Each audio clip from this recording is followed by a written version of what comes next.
back green flag. I'll roll him. I'll roll him. He's flipping me off. Ah! Hell yeah, boys! How about that? Big touch. Pushes in the wall. He drew it off the track. Baby, that's how you do it. Get that second flag, son. Yeah, baby, yeah. Hell yeah.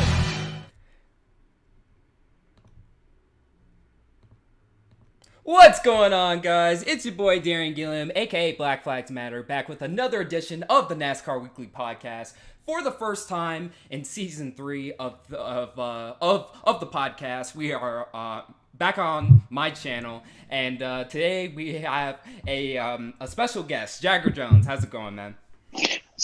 Going well. Thanks for having me on. Second time. I'm looking forward to it. Yeah, it's been a while, man. It's been a while. I mean, a lot has happened. Go over your first season in the now ARCA West Series. Yeah, ARCA West Series. It's a little bit of handful to get used to now. But last year in the K&N Series, if you guys don't know, I was driving the number 6 for Sunrise Ford. Started off with I believe Darian was there in Vegas. It was a pretty eventful night, to say the least. It was my second time ever in the car. And my first ever time on a dirt oval race. So I was a bit of unexpectation. I don't think that's how you say it properly in English, but just unexpected. Not very just many. Didn't know what to expect. Didn't know what to expect too much going into that race, and ended up leading about 30 something laps, and came really close to a win until I got kind of moved a little bit by a lap car, but no excuses on my end. Just made a little mistake, didn't have radio connection, and ended up getting passed on the last lap. So that was a pretty crazy jump into the season. And then we switched over to the asphalt side of things. And we did pretty well at the beginning of the season. We just worked our way up. We were close to a few wins. And then I believe it was October in Roseville, I was able to go and get my first K&N win. Which was super big accomplishment for me. Just moving up from late models into the K&N Series, that's really when I felt like I solidified myself as like a driver. Was at that level was when I was able to finally win that race in Roseville in October. And then we moved on, had some good runs later in the season, ended up finishing second last year in the championship, which I was very proud of for a rookie season. So that was good for us, finishing second to Derek, beating Haley and my teammate Trevor, who had a little more experience with me. I was pretty pleased with that performance. And then, like I said, we finished second in the championship. That's the second time that I'll let you go, Jared. Yeah, go ahead. Yeah, we didn't discuss that before. Go ahead, man.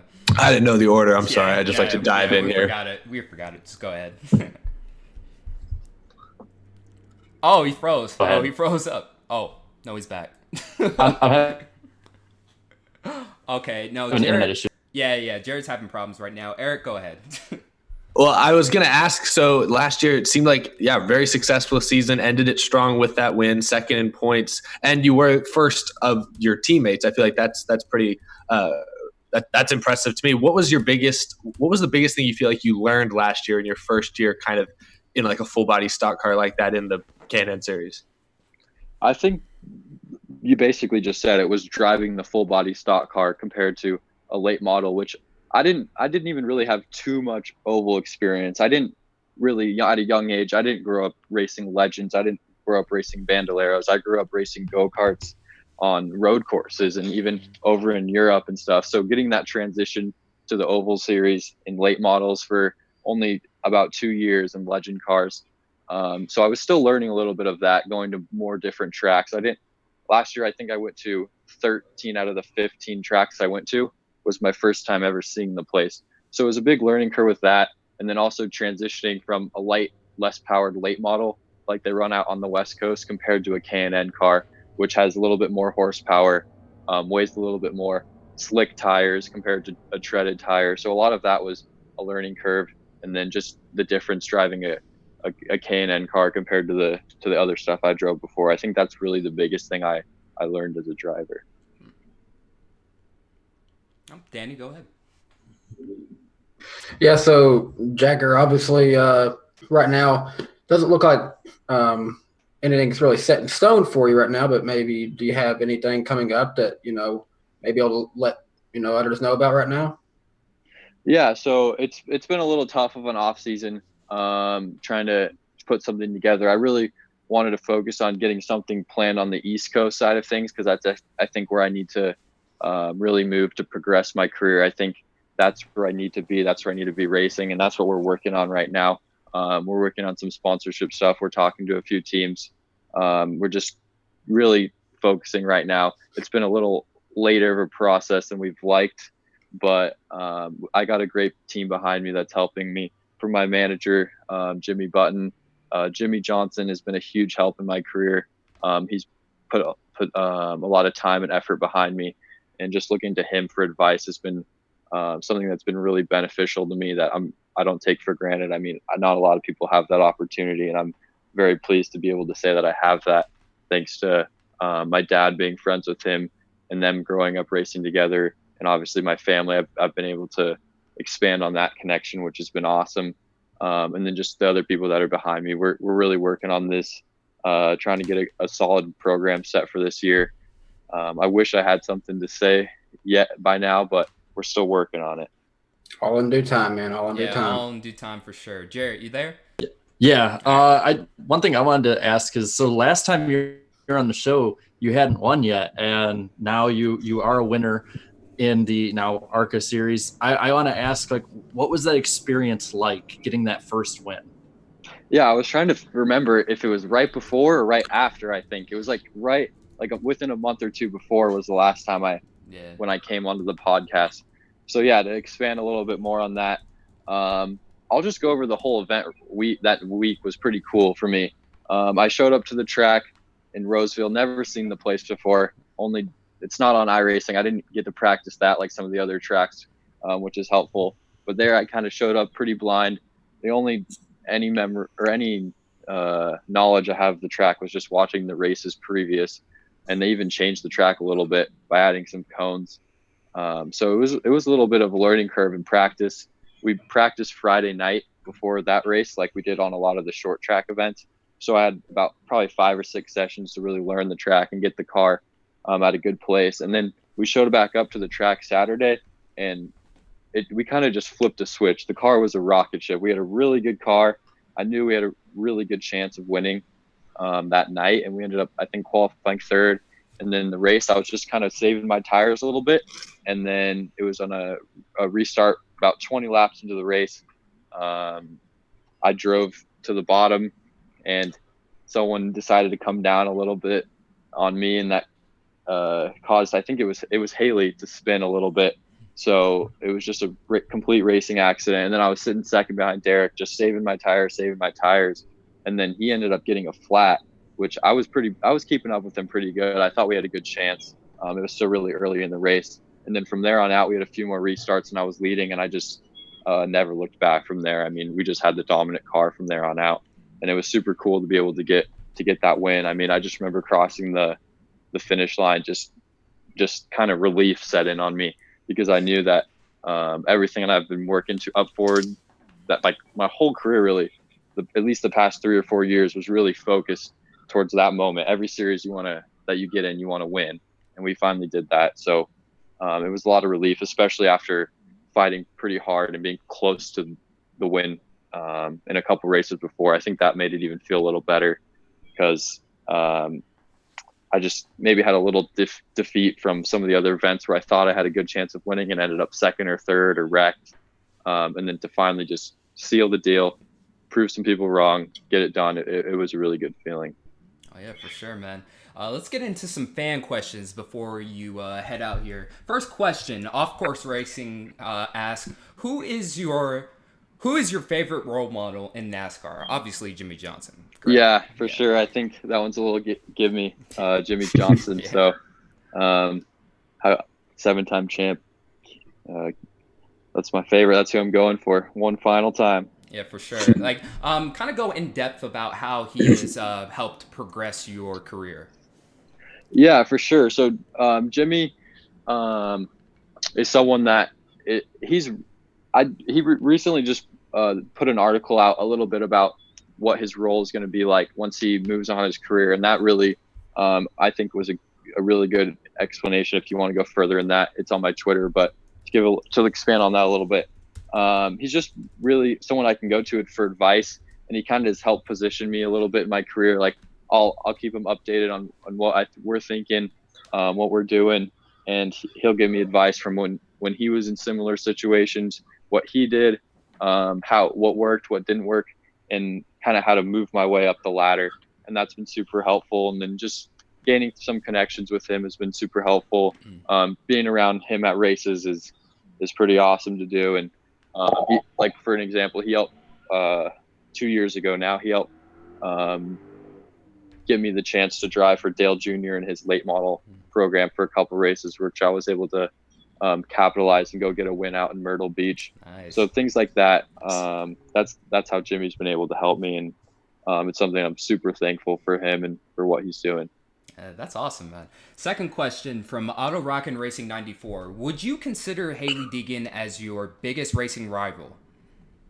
I think last year she was definitely up there since we were on the West Coast. There was a handful of competitive cars that could win. It wasn't, I wouldn't say it was the deepest field out of the series. So it was really a lot of head on head with her, with Derek, and my teammate Trevor last year. So I think she's definitely was one of them last year. I'm not sure if we'll be racing together or not this year, but I think she's definitely a big name. She's changing a lot of stuff in the upcoming race. She definitely's got a lot of eyes on her, which hurts all of us around, but really just brings more attention. So I think she's definitely one of them, but not the only rival out there. Like who else would you consider in that category? Last year, like I said, Derek and my teammate Trevor were definitely, but obviously on the East Coast, you have Sam Mayer, who's been doing a lot of good stuff. A lot of other kids on the East Coast, all the Dillon cars are pretty good, and they have some good drivers. And same with some of the other kids out there, Max McLaughlin, a lot of those up and coming kids out on the East Coast. I think within a couple age years of me, we're all going for the same goal, and that's to be racing and winning races in Cup one day. And it's just all of us racing and taking every opportunity we get to that point. So I guess there is a little rivalry with that, but just gotta go out there and settle it on the track, I guess. Yeah, for sure, man. Best man wins all the time. Yep. We'll see what happens. How it should be. Yep. I had a question, actually. You had mentioned earlier, how you're trying to kind of get something together to hopefully race maybe in the ARCA East, some ARCA East races this year. What's the biggest difference you've noticed, perhaps, like kind of almost culturally, between racing out west in Canada or ARCA West, or even what you've done at late models or wherever out east as well? Is there like a difference you feel like between how those races kind of go?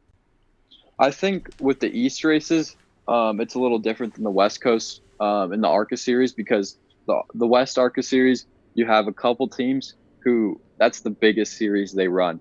Like for us last year, I raced for Sunrise Ford. K&N was they didn't have a truck team. They don't have a Xfinity team. They don't have a Cup team. Same with McAnally at that time, who was another top team, and same with the other West Coast teams. It kind of peaked out at K&N. Versus when you go out on the East Coast and you race against those teams you're racing against GMS, who has a full truck, and last year they had that Xfinity program. So it's a lot more resources.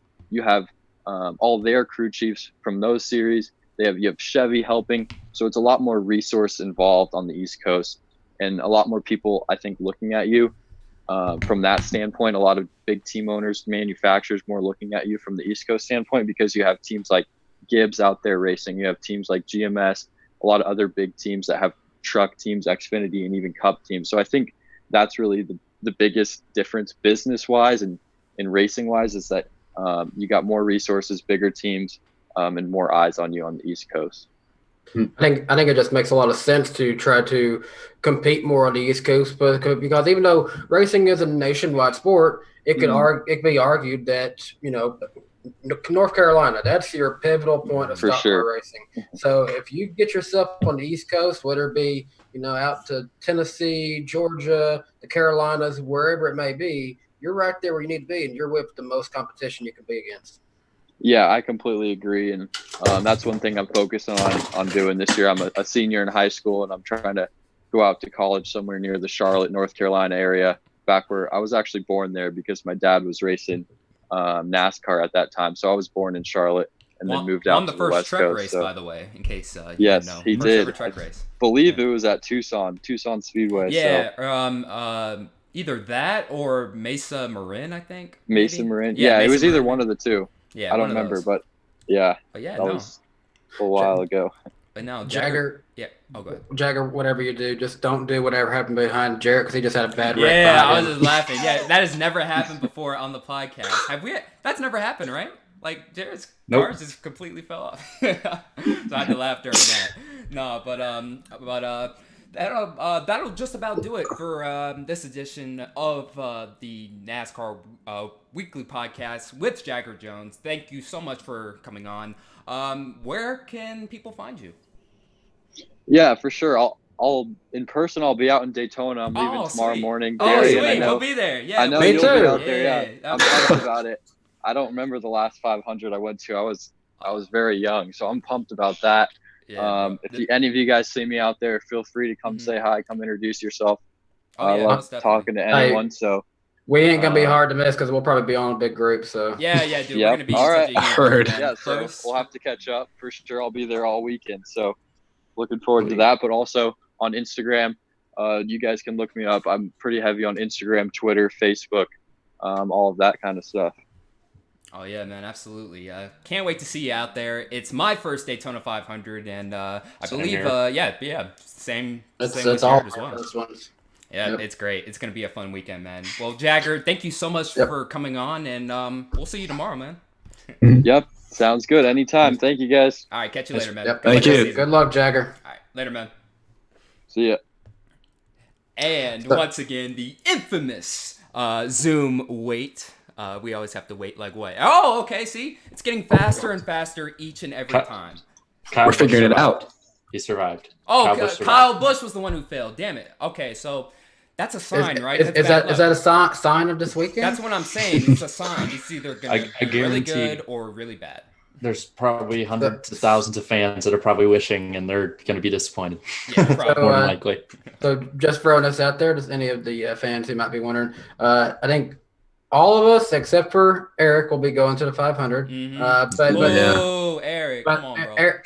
Eric, you've been to the 500 before, though, haven't you? I've never been to the 500. I've been to Daytona for 2 NASCAR races, and neither have been the Daytona 500. So one of these years, maybe next year, I'll be able to make it out. I will be at all the West Coast races. So any fans that are coming out to Phoenix, Las Vegas, Auto Club, Mhm. I'll be at all 3 of those, triple duty. So I'll be you'll in get plenty of, Vegas. I'll be you'll in see Vegas. plenty of me here soon. Yeah, I'm excited to see you, Darren. That's gonna be Yeah, fun. yeah, We're it's gonna be gonna like a little tandem drafting around that. Yeah, that's gonna be so much fun, man. That's definitely for sure. Really quick, Yeah. 182 people watching, only Hey, 65 nice shot, likes. Make sure to lick the like button, everybody. Okay, let's get right into it. David Land is coming. I just sent him the link. Don't worry, guys. All right, so let's get the podcast started, man. So first things first. Well, the clash happened. I mean, I guess you could say. Honestly, I wouldn't even call it a race, but I'll get into that in a little bit. Jarrett, start us off, man. The clash. What was that? I think we saw the clash right behind Jarrett. Oh, that's right. Pretty much. Yeah, we pretty Another much. caution. Yeah. Another caution. In my opinion, it was like a Jekyll and Hyde race where the first half was more. I mean, they just basically were riding around. The clash, in my opinion, is too long. Like, I don't think it should be shortened down to 20 like the original, but I think like a 40-lap sprint might be something that would work better. But it's got to be shortened down because that first half to 2/3 of the race was just freight train to stay alive. Yeah. And then the last little bit, because they hadn't worked really in much of the draft throughout the race, you could tell that they were still feeling it out. And I'm really hoping that's what this was just feeling it out. Because I don't want to see this for Daytona where only like 25% of the field finishes. I mean, it was entertaining, but I can't say objectively I thought it was a good race. But I'll admit I was entertained as hell. And Eric, you'll like this. I was rooting for Eric Jones after he got back on the lead lap. I'm like, I wanted to win just because I want to see this wrecked race car win. And then it happened. It actually, like, I don't know. Have you guys seen on Dale Jr.'s Instagram he posted his reaction to it, and he's just Yeah. laughing the whole time. Yep. That was me. That was everybody. That was basically everyone, Yeah. man. Like everyone Yeah. just kept wrecking. I mean, I couldn't take it serious. Like Mm-mm. don't get me wrong, I'm not one of these like Puritan anti-crashing. If there's a crash, it's a bad race kind of race fan. I'm far from that. It was like when they crashed before they got back to the line, that's where I'm like, I give up. I'm just gonna enjoy the beautiful disaster in front of me. Okay, 1 crash, fine. 2 crashes, okay. 3 crashes, okay, chill. 4 crashes, okay, just stop racing. I mean, they were crashing before they were even racing. On the restart! Brad Keselowski crashed in the garage area. Yeah, That's true. He did. I don't. What He's the having a hell's horrible- going on? We swept that under the rug pretty quick. Yeah, Keselowski has had a very bad speed weeks, a very bad one. Hits the fence, Yeah, and then he hits the freaking The literal ambulance fence. too. Hits the ambulance. Yeah, He's so pissed. he hasn't hit the big fence yet. Maybe on Sunday, but Yeah, He has literally hit everything but the pace car, and I didn't think that could be done. and that's gonna be coming soon. No, I was playing. Yeah, we still got a whole other race. Yeah, we got 2 still more got- races. Yeah, we got honestly. 2 more races, so you never know what's. Is he gonna running the Xfinity race? He could wipe out there too. happen. Maybe. I I don't think he is, but he could. Yeah, we'll see. Danny, what'd you think? oh gosh, it was smart racing in the early half of it. It looked like it was going to be coming down to like a weird strategy thing, but I was like, there's no way they're going to go caution free the entire race. And that's what I kept telling Claudia, because she was like, this is kind of boring. I had her like this. I was like, no, trust me. It's a long race. They're just being patient because they're probably going to get crazy at the end. Oh my God, they got crazy at the end. Dude, like the Clash, I don't even think teams take it serious anymore. They're just like, oh, And we're here just there's- cause, you know, like. There's no need to take it seriously, honestly. Like it's one of those things. Like, it is fun because it's just fun to get NASCAR back, Mhm. but at the same time, it's like, if you don't win it, then it's no big It's deal. no big deal, but I just remember in the early 2000s, this event had so much prestige. It was under the lights, and you had the big time stars, Junior, Gordon, Harvick, Johnson, winning it all the time. And Yeah, now it's just like kind of, it's there, I went back and I rewatched the 2008 Busch shootout the other night, and that one, it just felt like a bigger deal. Like that entire race under the lights, it was a good vibe. And then, of course, Dale Jr. won. That made it just probably one of the best Busch shootouts I think there ever was. Oh, yeah. No, yeah. Junior won that one. He won in 03 as well. I remember watching that. I recently watched that, too. I don't know. Just something about the shootout being ran under the lights. It's amazing. But Yeah, then I've always back in the preferred- day, the racing was better, too. It was a lot better. Yeah. That race. I just prefer the aesthetics of having them do it as a night race because that makes it feel more. It just makes it feel different from the Daytona 500. What we saw this weekend with them running it during the day just feels like Daytona 500 light. It's just kind of it doesn't feel different enough. But Yeah, Yeah. back in the day, the Clash used to be, run during the daytime. They changed it in 2003, and then they pretty much ran it all the way up until 2016. 2017, the only reason it was ran during the day was because it got rained out. And then once that happened, they were like, we'll just keep it during the day. It's fine. I'm like, I okay. think TV ratings do better during the day is Oh, what they yeah. think. They certainly did better for this race. Jarrett, give us the rundown for the as far as TV ratings go. They were up 7% from last year, which surprised me with them going head to head with the XFL's premiere, because that I heard got some pretty big viewership too. And then on top I'm looked that up. qualifying for the 500 was actually down 2%, but the ARCA race was up 4.5%. So Ooh, okay. so far, 2 out of the 3 big events so far have been trending up. So I'm hoping that continues. I have to think a lot of it had to be the Super Bowl hype, with it being on Fox, and then, I would give Fox credit pushing it a lot during the Super Bowl but at the same time, it's like, I'm gonna wait before I say anything for the season until we get a few races again like last year. I don't think we're gonna see a collapse at the end of the year like last year. Yeah, Not even close. I hope not. No, I don't think we will. Yeah. But so far, so good.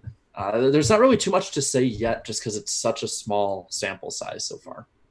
I want to get David Land in here so bad. I'm still waiting for him. Don't worry, chat. He will be in shortly, and we will hear his thoughts on the Clash once again for sure. Let's see, 218 people watching, only 89 likes.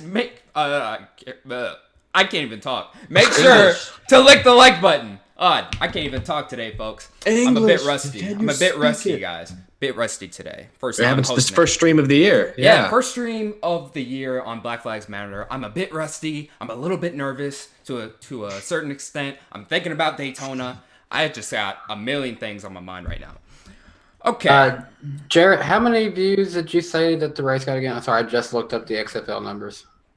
I just said it was up 7%, but I think it was like about 2.4 million viewers. That's really impressive because it says here that the 4 XFL games averaged 3.1 million. Wow. And the one that they would have been a little bit higher, the one that did drag them down was the Sunday evening game on ESPN, which had just 2.9 million. Of course, you can probably contribute that to the NASCAR being on. So yeah, I guess you can. I don't know. XFL is in a good place right now. That's really exciting. So for NASCAR to kind of go up against them and beat them in ratings, that's good. But before I see it in the comments, there's going to be crossover between football fans and racing fans in America. It's just football is the most popular sport in America. There's going to be crossover no matter what. Of course. I've been looking forward to XFL since they first announced it. So. Yeah, St. Louis, go Battlehawks, bro. Go Battlehawks, dude. Let's go. I'll go with the Battlehawks. I'll go with the Battlehawks. Yep, got the W for sure. David, he's here. What's up? Can you hear us?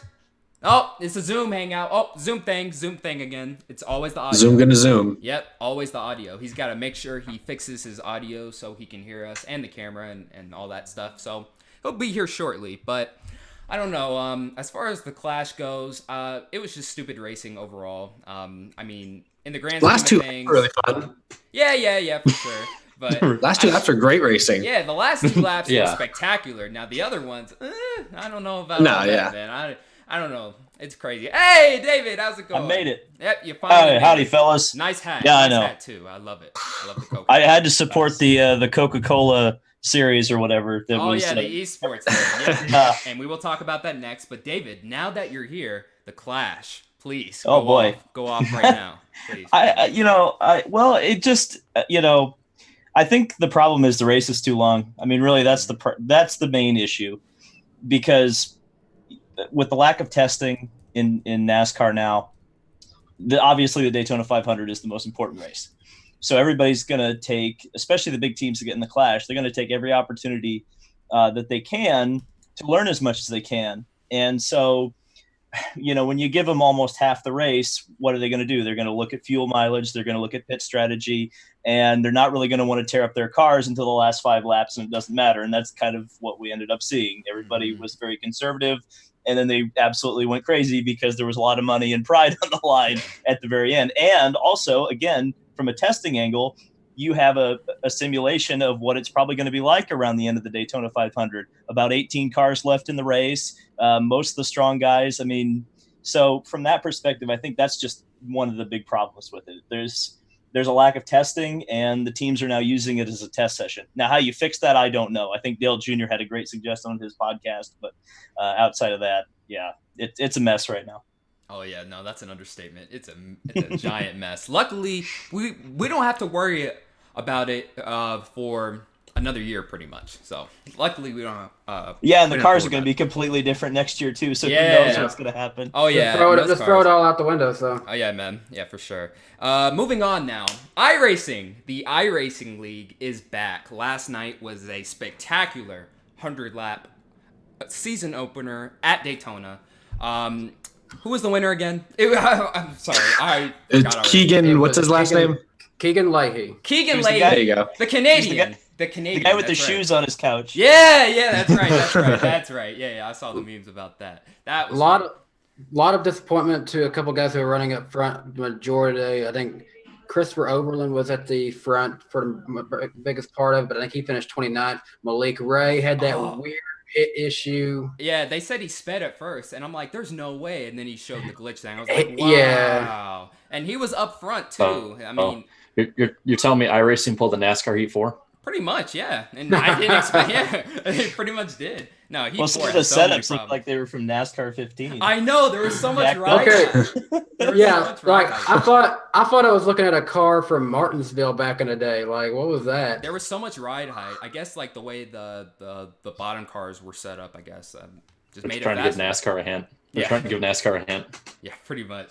But I mean, last night though, that stream had a high of what 5.1 concurrent viewers at the same time. That's pretty. Yeah, impressive. 1,000, right? That's impressive for NASCAR's esports efforts. I don't know. Is this? It was just YouTube too. Yeah, just YouTube. Yeah, As well. they had Facebook, Mhm. Twitch, YouTube, and I think Twitter going all. They all did. the It's on time. Twitter. Did it make the live streaming like trending page? Because I- I think once they get about that high is when they start to hit it. Oh, I never checked the trending page. I have no idea. Yeah, I never checked the trending page. Anyways, We just I don't know. you gotta pay to get on it anyway. So. Yeah, pretty much. Now, David, I want to ask you this though. So you've been keeping close track between NASCAR Oh, no. streams and then Here it IndyCar comes. streams. Man, what's happening, dude? Please talk about both of these situations. What's going on? Well, unfortunately, you've got one organization, which I don't know if it's totally iRacing or totally NASCAR, but somebody there understands the power of the internet. Yeah. And clearly, somebody over on the other side, the open wheel side, does not understand that because they've had IndyCar's had a live stream the past couple of days. You may not have known about it because wouldn't have been suggested to you because they've decided to unlist it for some reason. Why? Why? There was no point. There's no point. Well, in doing it. the point I think it was that they were trying to drive traffic to their app and their website, but I'm just like, What? It- What is it? I know. It's like if you made the stream public, you could have pushed your app on twice the viewers or maybe 3 times the viewers, but whatever. Yeah, it was a bit disappointing to see that, but this is an IndyCar thing. This is a NASCAR thing. And from the perspective of what the NASCAR League was able to do last night, I don't think it should be understated because there was probably about 20,000 viewers between the iRacing YouTube stream, the NASCAR YouTube stream, iRacing on Twitch, whoever was streaming it on Facebook and Twitter. There was an awful lot of viewers there. And so we've had this discussion in the last couple of weeks about, why is Coca-Cola investing in something like this? Well, we have a little bit of an answer there. I think certainly any of us would be very, very happy to have 20,000 people watching us at one time. I wish we had it Live, right you now. know. Yeah, see, so we shouldn't scoff at it because they did do something pretty impressive last night. I mean, that's good. I mean, it's good that they're finally showing progress. I mean, I think NASCAR finally understands how the internet works. Thankfully, it took like 10 years, but you finally got it. I'm not gonna say that NASCAR has these people that are working in their communications department that may be willing to, I don't know, have a conversation with some YouTubers, but Yeah, I know. I think I know a guy. I think I know a couple guys, maybe. So, but no. I guess my final question for this is: esports on the rise in NASCAR? Is this proof? Yeah, I think so. I mean, I didn't keep up with esports or iRacing. I mean, I don't go on iRacing. I don't have an iRacing account or do any of that myself. One day I will. One day I will. I'll give it a shot. One day, But me too. yeah, but I mean, it really wasn't on my radar. Like, I knew of the Peak Antifreeze series. I knew about that for a few years now, but I never really. And I know a lot of people did not give it that much attention really until the last probably 2 years. And I think that's what I was going to kind of ask all of you guys in general is what do you think most contributed to the recent rise? Because the internet's been around for a while. Streaming capabilities have existed for however many years now, So why is it just in the last, feels like year and a half? They got on NBCSN last year. They're going to be on NBCSN some more this year. They have Coca-Cola basically doubling the purse money in that series just overnight pretty much. Like, why is it now that it's taking off as opposed to, why is the curve this way? That's what I think is maybe the only confusing part, because it's no secret why iRacing and esports are growing, because it's just a cheaper alternative to getting in started in racing and starting to kind of hone your skills or some skills that can contribute to a real race car. But I just wonder, why is it spiked so suddenly? It feels like maybe I'm just out of the loop on that. I don't know. I don't know. Investors. Go ahead. I want my so opinion- bad for it to be just because Brian France is gone. That's what I want it. I want it to be that.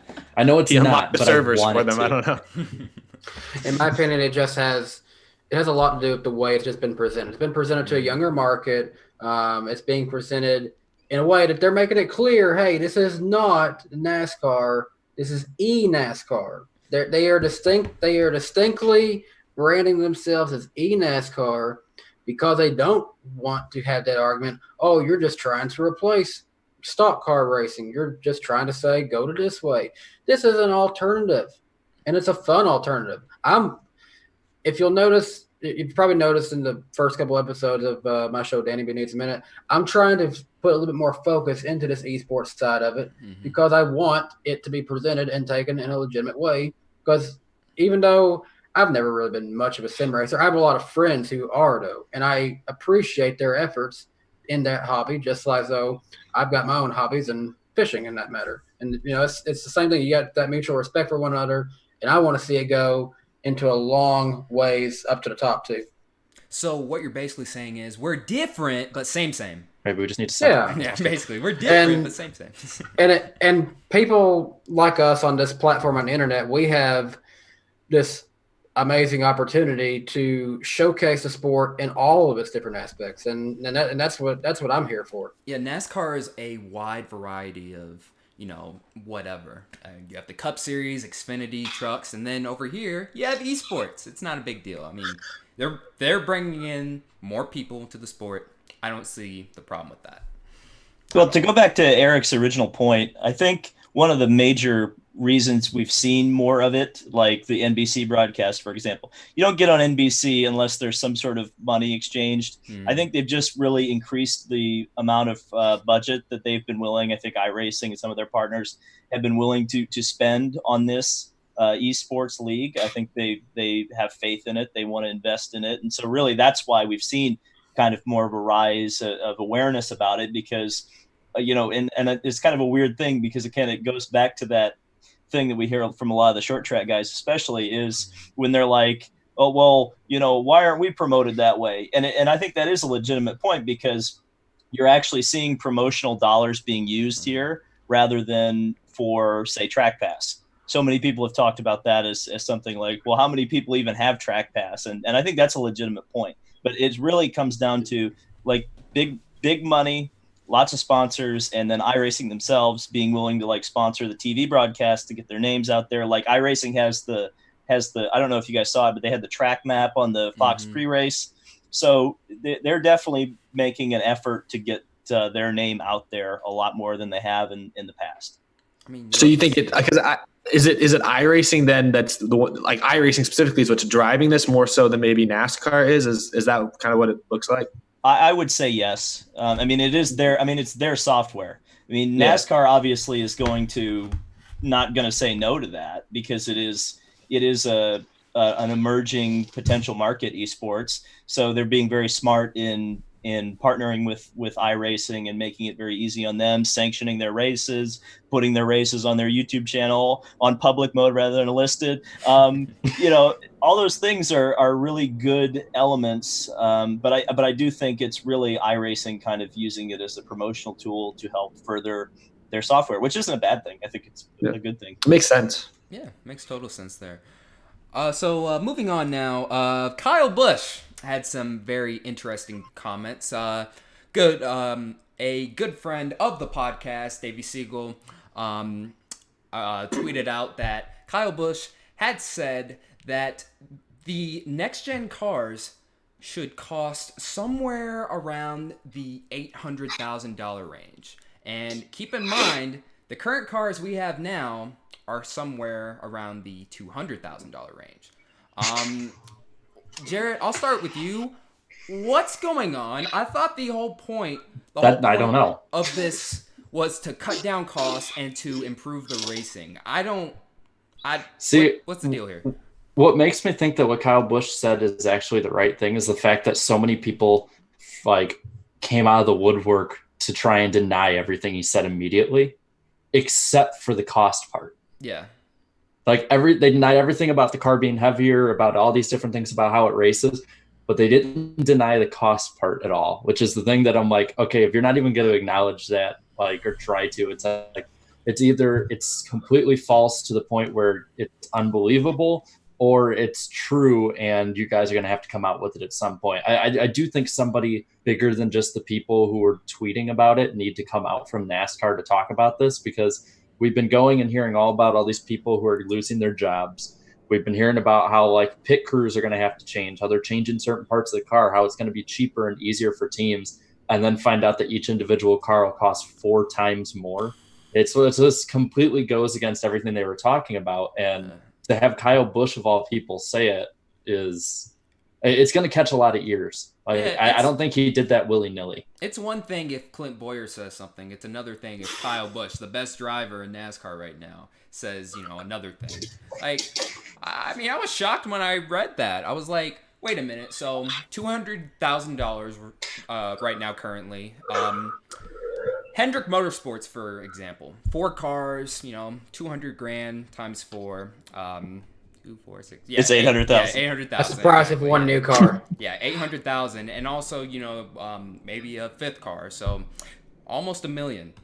I mean, are we gonna see any teams basically cutting back next year, perhaps, or? Someone like Rick Ware.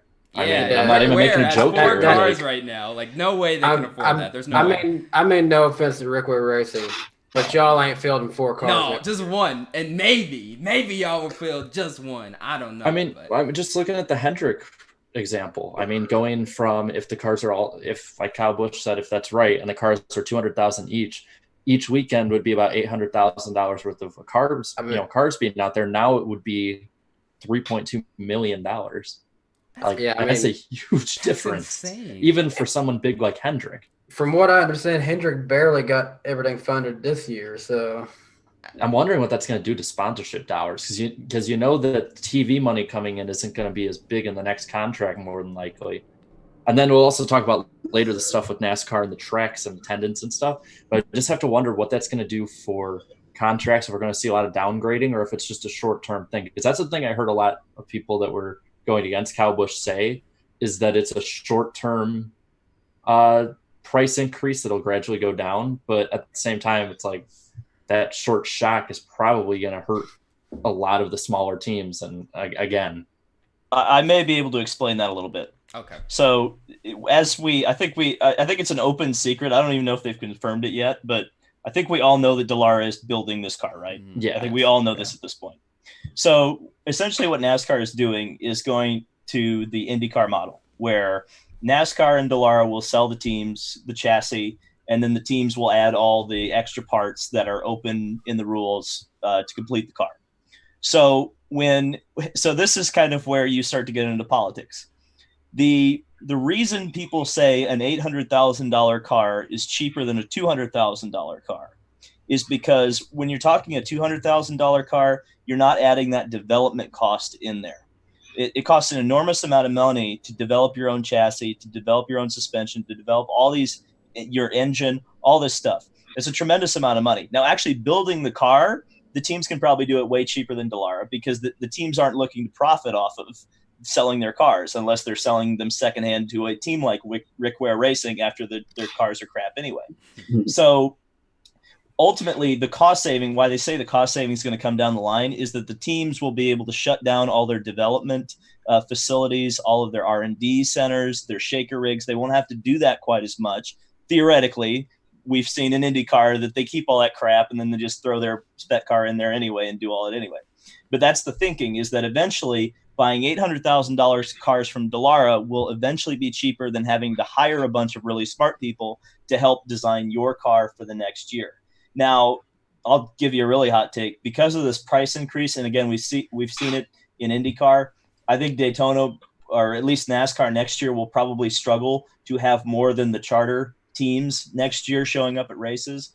I would not be surprised if there are not full fields next year. I'm guessing you're probably only going to see maybe 1 or 2 teams try outside of the 36 charter entries next year, just because of the fact that there's going to be an enormous cost to getting into the sport next year. Initially, as cars begin to age out and some of the teams begin to sell off their older cars, the market will fix itself a little bit, but it's not going to be anything like it. I mean, don't expect 60 cars that they don't ever again. At least. So essentially, this is a short-term loss, long-term gain. But Correct? also remember they will have a new engine too in I think Mhm. either 2022 or 2023. Yeah. So there also has that added in. I mean, it's just these smaller. I feel for these smaller teams because they're having it rough, especially the non-charter ones. Yeah, I feel for them. And I- Well, they're getting their and I- getting their paychecks reduced too next year with the new charter system. Anyway, go on, Eric. Sorry. Yeah. Well, I was going to say, I did also see a few people replying to that Twitter thread. I noticed Noah Gregson also was one of them who replied, noting or indicating that he believes a lot of these next-gen cars will have a longer shelf life, perhaps, than the average Cup car we've seen now. Like nowadays, it varies from team to team, but a lot of times, an individual Cup car might only race a few times a year. Like, I don't know, like counted on my finger, might only race Maybe a like few times a year. 4 or 5 times. Something like that. Gregson acted like it was even less than that. I don't know if that's entirely accurate. He is 20 years old or whatever in the Xfinity series. I'm not going to take everything he says at 100% face value, but it did indicate that perhaps NASCAR needed to innovate their race cars at some point. Their cars were way too antiquated to attract any new manufacturer support, anything like that. They eventually were going to have to develop a more technologically advanced race car, which is inherently going to cost more money than the dinosaurs in a sense they were racing beforehand. So I think David summed it up pretty well right there. Yeah, there is short term, and I actually kind of agree with your hot take. There is a good chance that some smaller teams might not show up as much next year. It might limit the size, at least at first. But long term, I don't see big teams especially losing much money in this deal. It does suck that you are having to basically cut back on people, but that's been clear from the start. It's downsizing. Any company would go through it if they're not as the size they once were. So I do think long term it's not going to be a huge deal. I think also Kyle Busch saying that the way he did, I'm not going to take what he said entirely accurate. He's just throwing numbers out there. He also prefaced that quote that Davey tweeted. He also prefaced it by saying, "I have not seen the car at all, and I know almost nothing about the car. But here's what I think I know." And then he said those quotes. So I'm going to take what Kyle Busch said as maybe the truth, but it's also Kyle Busch. He sometimes just says things in the heat of the moment to get people riled up, and I don't know if he knows, because he also said the car's heavier, and I'm pretty sure, I think Austin Dillon, I'm not sure if he specifically said the car is lighter, but when he tested, I feel like I remember him saying, he might have just said the car feels lighter. I don't know if he ever said the car is lighter, but I know he did use the word lighter at one point when describing testing the car for the first time at the very beginning of this whole testing process. So I can't tell how much of what Kyle Busch said is actually true, but I think long-term, ultimately, the teams wouldn't have signed on to this whole deal if they thought it was going to put them out of business in 3 years. At least not the smaller team, the Rick Ware Racings. Obviously, they might. You're right, Darren. I think I do feel bad for them. They might get the short end of the stick here. Some of them might. Well, that's why everyone's so confused. How long are? It's just the thing is with NASCAR is it looks more and more like they're just disregarding a lot of these smaller teams, at least from the surface.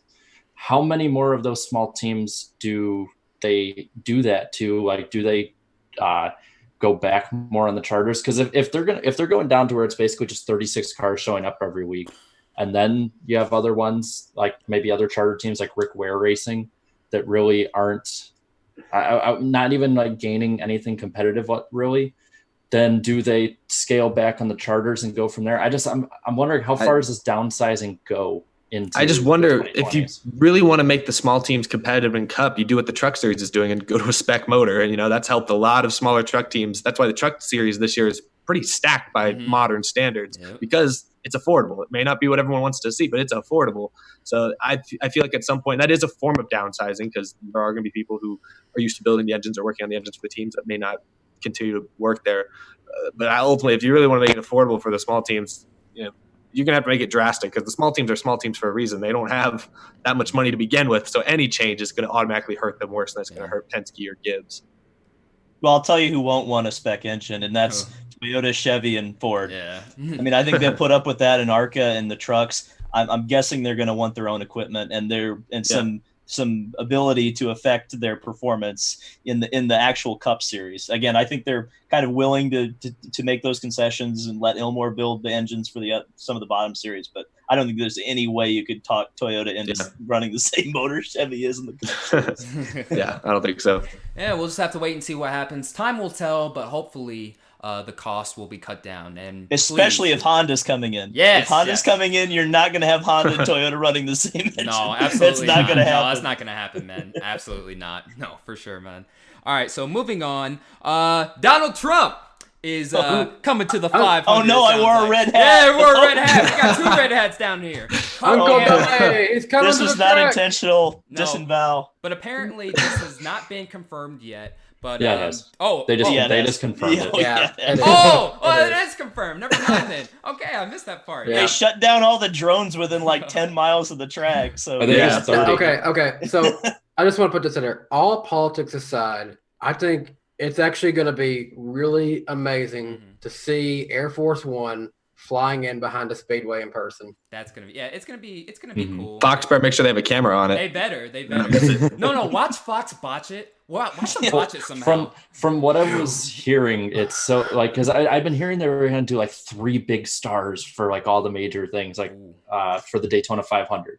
So like John Cena is the pace car driver, Junior's waving the green flag, and then they're saying the rumor right now is that Donald Trump is the Grand Marshal.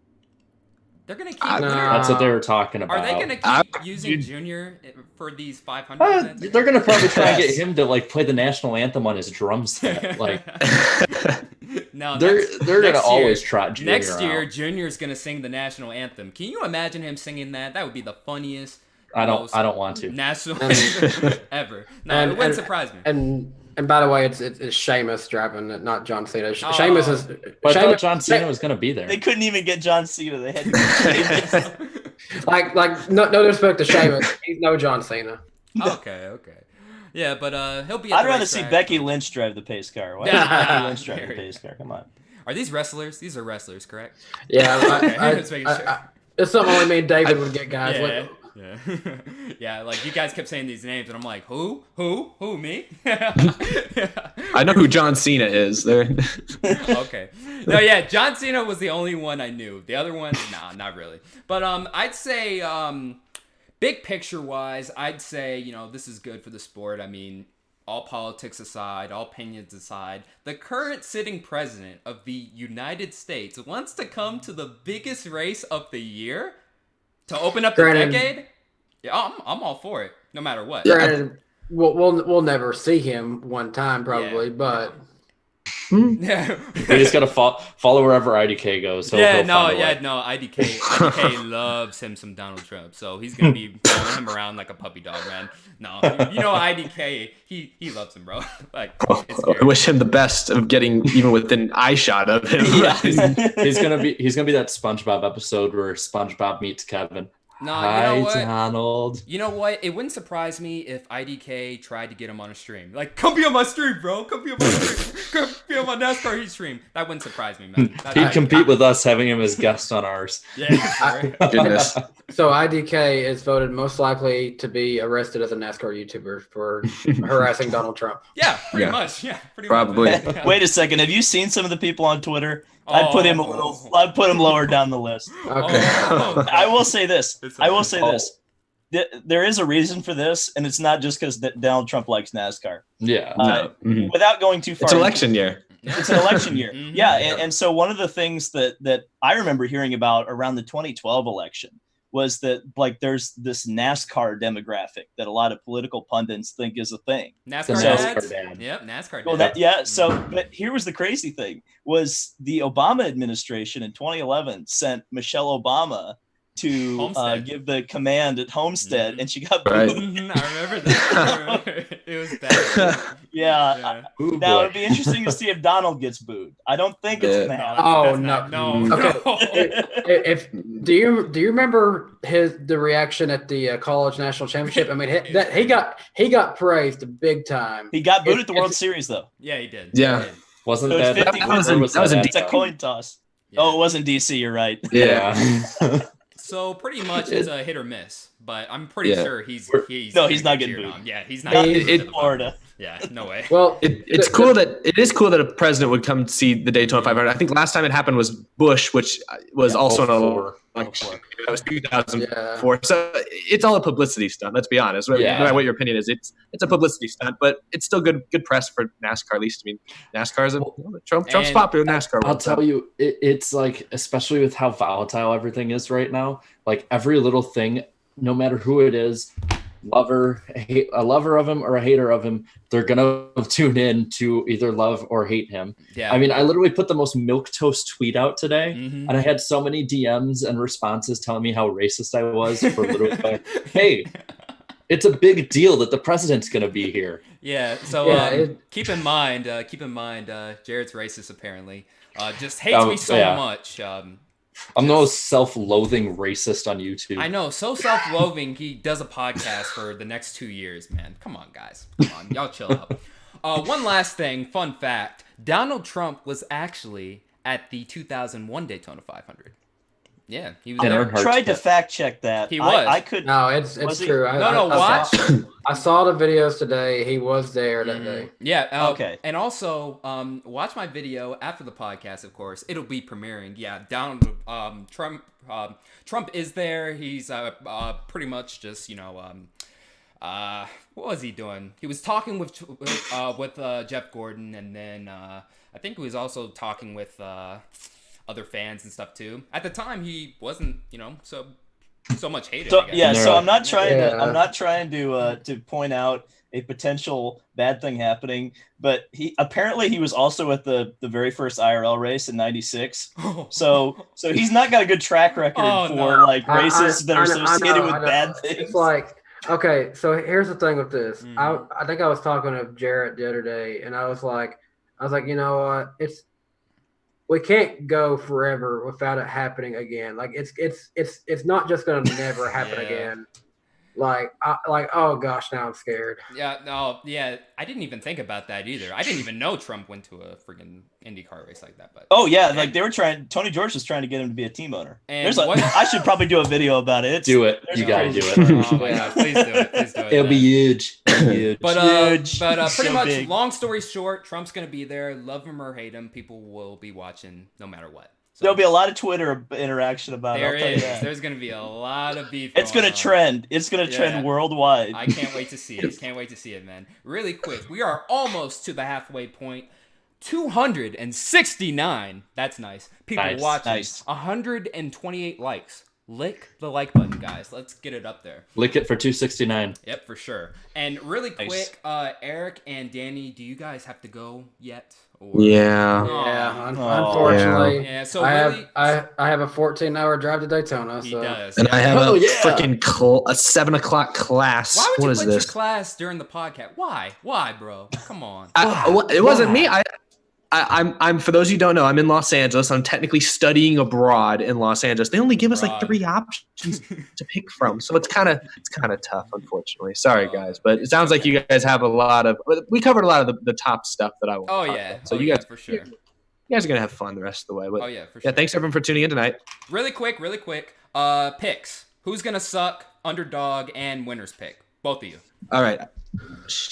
I just uploaded my full-on predictions video. Let's see if I can remember what I just uploaded. Okay, so I think Kyle Busch will suck. He's never won the Daytona 500, and he's the defending champion. I think he wrecks, probably causes the wreck, kind of the same way in the Clash. Oh, I think he no. causes it going for the lead. I think it's Chastain versus Kyle Busch, and they wreck with like 10 to go. I think that's what Fall off the Whoa. cliff. Oh no.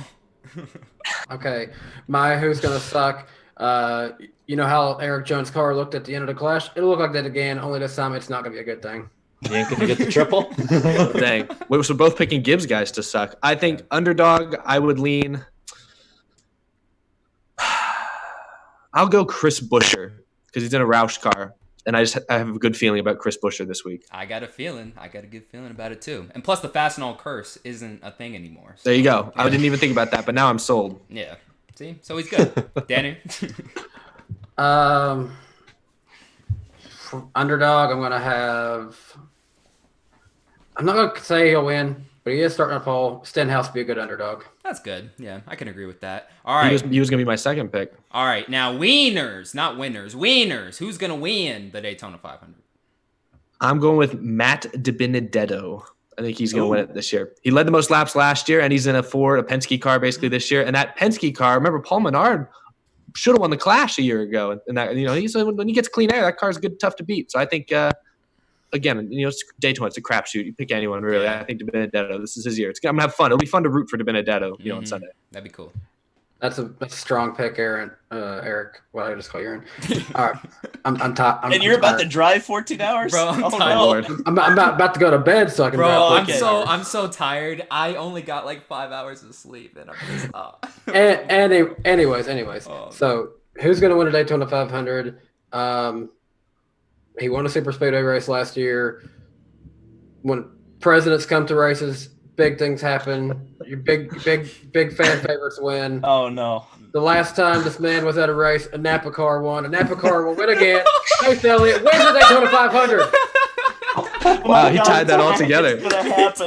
It's gonna happen. It's gonna happen. It's gonna confirmed. happen. It's confirmed, man. So congrats, guys. Chase That- Elliott. I have great logic. He does. Shut it down. I actually really Shut like it that. down. I respect I that. like that. I Usually Can I I'm change the my one that pick? does that. Yeah. Usually that. I'm the one that does it. Good I like job, it, man. Danny. Respect, man. Well, I'll let you guys go. Eric, you go to your little class, and we'll finish I this know. up. And then Danny, go get some rest. We're in Yep. Daytona tomorrow. Let's go. Yep. The I will 500. see you two tomorrow. And I never said Alex Bowman one time, did I? Bye. Oh, you said it one time though. Oh, he ruined now it. he's- Now he's out. Okay. Oh goodness. Bye, y'all. But he Alright. did say fishing. Bye.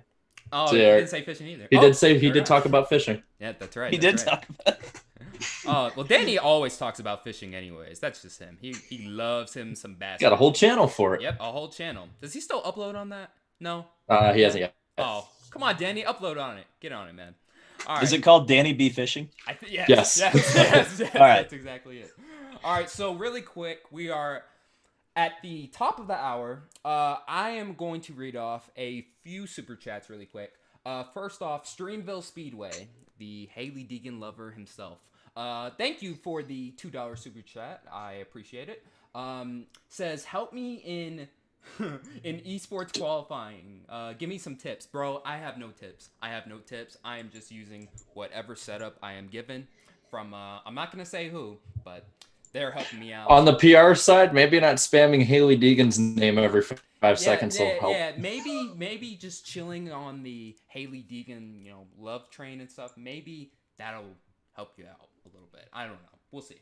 But the next super chat, let's see. Levi, thanks, man. He says, welcome back. Finally able to catch an episode. Thank you, man. Appreciate it. And then Rusty is great 5, not Rusty Walrus, with the $5 super chat. Prediction, Brad causes the huge one, not the big one, the huge one on lap 2 of the 500. I don't know. Brad's a really smart he's a really smart super speedway driver. I'm sure he won't do anything like that. I am fearing like a gigantic crash early in the race that makes the race. Like how early? How early are we talking? As in like Aaron's 312. Like no. That's what I'm starting. That's what I'm dreading that, but David, we'll see. Why? I'm sorry. It's one bad clash, and he's just like turned off by the whole weekend. He's like, no, there's nothing else left. There's no good racing. There's the truck race. The's still the truck race, guys. We're all right. All right, so I can't look forward to that one. Race, man. All right, Corvette Racing 48. Thank you, man. Have you ever? No, I've never. No. It's like, this is weird. Okay, I'll read this. Have dolphin emoji, fun in the dolphin emoji, Daytona 500, and then dolphin emoji. Just had. I don't understand you kids anymore. Yeah, you young kids. I don't understand these super chats anymore. And also, his pick is Kyle Busch. So suck on that, Eric. But final super chat from Infield Ike with the 99 cent super chat. Thanks, man. Infield Ike, I think, is actually gonna be at the 500. So we'll see you there, maybe, hopefully. I read somewhere he said that he lives in Daytona Beach, I believe. So, cool. Last one too, just now. Jacob, thanks, man. His question is, his super chat is somebody with Fox Sports stream live to Facebook. So somebody just stream live to Facebook, I guess. I don't know.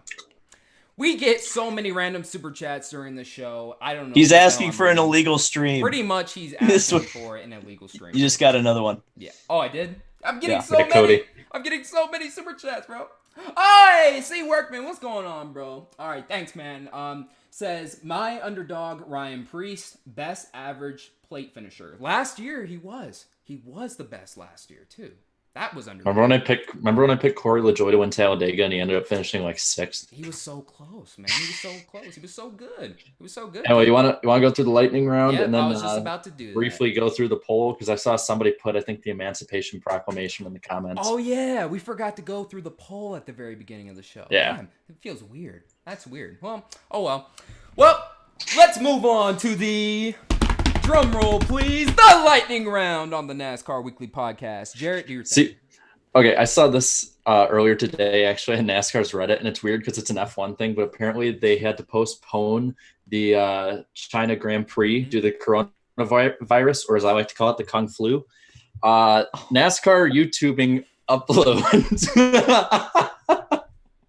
Disavow. I knew he was going to say something stupid. I knew it. I knew he was going to say something I've stupid. never heard that before. I knew it. I knew he was going to say something You stupid. ain't never gonna unhear it. Oh my God. Back to NASCAR stuff. Go ahead. There was this trend I saw today on Twitter. There was this girl who had gotten out, I believe, from getting her wisdom teeth taken out, and she was like all crying about how much she loves Aaron Rodgers. Well, a certain former driver by the name of Danica Patrick saw this, and apparently during the video, the girl said how she wanted to get 400 popsicles from Aaron Rodgers. So Aaron Rodgers and Danica Patrick bought 400 boxes of popsicles for this girl. And even though she's a Packer fan, I still think that's pretty cool. That is cool. That is cool. I like that. Hey, I hear the coronavirus goes really good with some Lyme disease. Oh, no. Ooh, No, nice. my God. I get it. What is with y'all, man? Oh, my. Continue. No, chill. We don't have it here. Kevin Harvick extended his contract to 2023, so he'll be 47 when that's up. God, he's old. I thought he was going to retire like pretty soon. Okay, I can't be the only one that thinks he looks like Colin Cowherd. He Can't does. Thank you. I thought I was He crazy. does. I thought I was crazy. Thank you so much. Thank you for. He's like the saying that. angrier version of Colin Cowherd. Pretty much, yeah. Also, we saw the new paint scheme for Noah Gregson. What people didn't realize is that one of the co-sponsors for that car, and for actually JR Motorsports as a whole, and this isn't something that they really put out as much, was Black Rifle Coffee, which those guys are awesome. Go check them out. That's cool. NASCAR's YouTube uploads, I love them. The 2005 Daytona 500 is amazing, and to see it clearly for the first time since I was 7 years old, It's it amazing. was a dream come true. Thank you, NASCAR. They're expecting an announcement next week for the extension of the charter agreement and different aspects of it. So expect that to come out. On happier news, 5 Points Vids made a NASCAR most cheatingest video, and it featured a certain friend of ours by the name of Jake Baskinger. Jake, my boy Jake, got on that video with 5 points. Congrats, bro. Yeah, he was like teasing that in the chat. He's like, "Hey, just check out 5 Points video tonight." And I'm like, boy. no, you got a little collab going with him. That's awesome. Also, coming soon, Ryan Vargas's Nuggie review with Haley Deegan. Sparking the age-old debate of nugget or nuggie. Bro, all these boomers, Boomer. they ruin everything, man. They always ruin everything all the time. There was no reason to get mad over a nuggie review. Come on, man.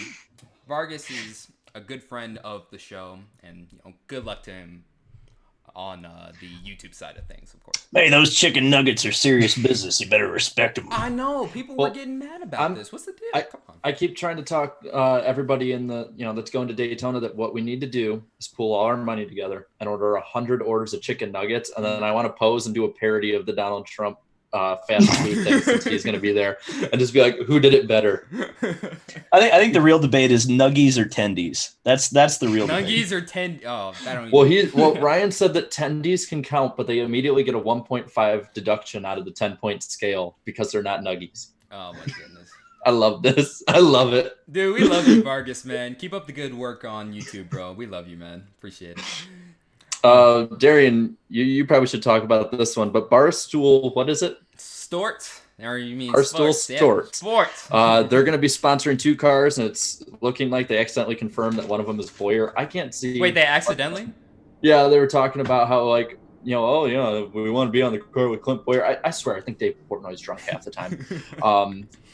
But yeah, so they're going to be on 2 cars. So we can see not just one, but 2 freakouts on Twitter for no reason. Yeah. Did you see they sponsored Haley Deegan? Yeah. Boy, those comments were God. sane and rational. Yeah, it was. Ooh, it was bad. I just love seeing it blow up. And then last thing, this past Wednesday, actually, as the show was going on last Wednesday, Netflix had a premiere of a documentary called Uppity about Willie T. Ribs. And it was something that I'm pretty sure from what the comments were saying, Jack Roush and the Yates, all the people involved with Yates were not too happy with it. No. Based on what he said. Nor Scott Pruitt. Yeah, no. So the whole deal with that is, I guess, like, he was a bit misinformed, I guess. I don't know. He was, it wasn't true, I guess you could say. Some of it. The part that I had heard was not totally accurate. Yeah, was the Robert Yates thing. Yeah, because sorry. Yates was the engine builder for, I don't remember the team, but he was the engine builder, and then he started his own team or whatever, and so they didn't have any engines left because Yates wasn't building their engines anymore. Now in the movie they implied it was because they hired Willie that Robert Yates left, and I don't know if that was entirely accurate. Now the stuff with Jack Roush, if you listen to the podcast Dinner with Racers, and you first of all listen to Willie T. Ribs episode, would not suggest it for anyone under 13, by the way.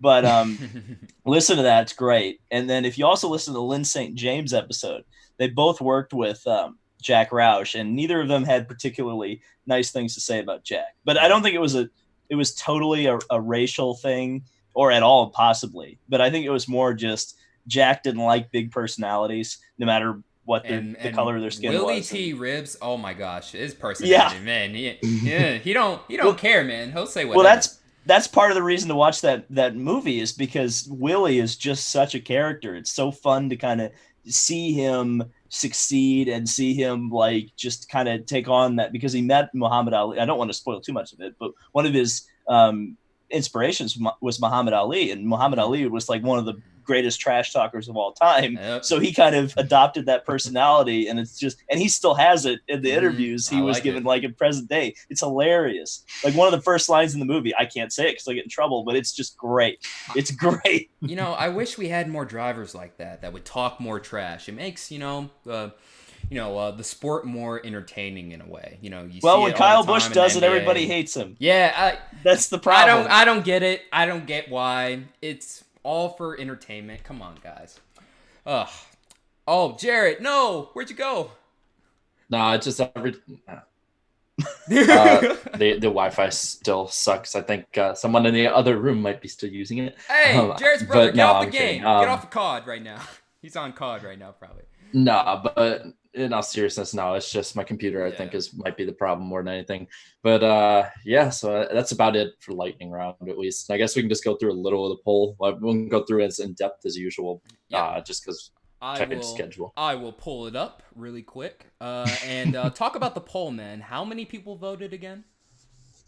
3,000, which for starting off just after a few months off is pretty damn good. Oh yeah, for the Clash, that is good, man. Let's see. Yeah, because last year I think we peaked at like 5,500 votes. Yeah, so not too bad. All right, so let me share screen it really quick. Zoom. I just love the comments. Okay, can you guys see it? Yeah. Okay, good. Okay, so full screen here. Here we go. What did you think of the 2020 Busch Clash? Oh my God. What in the hell is this poll? What? 44% of y'all thought this was great. What?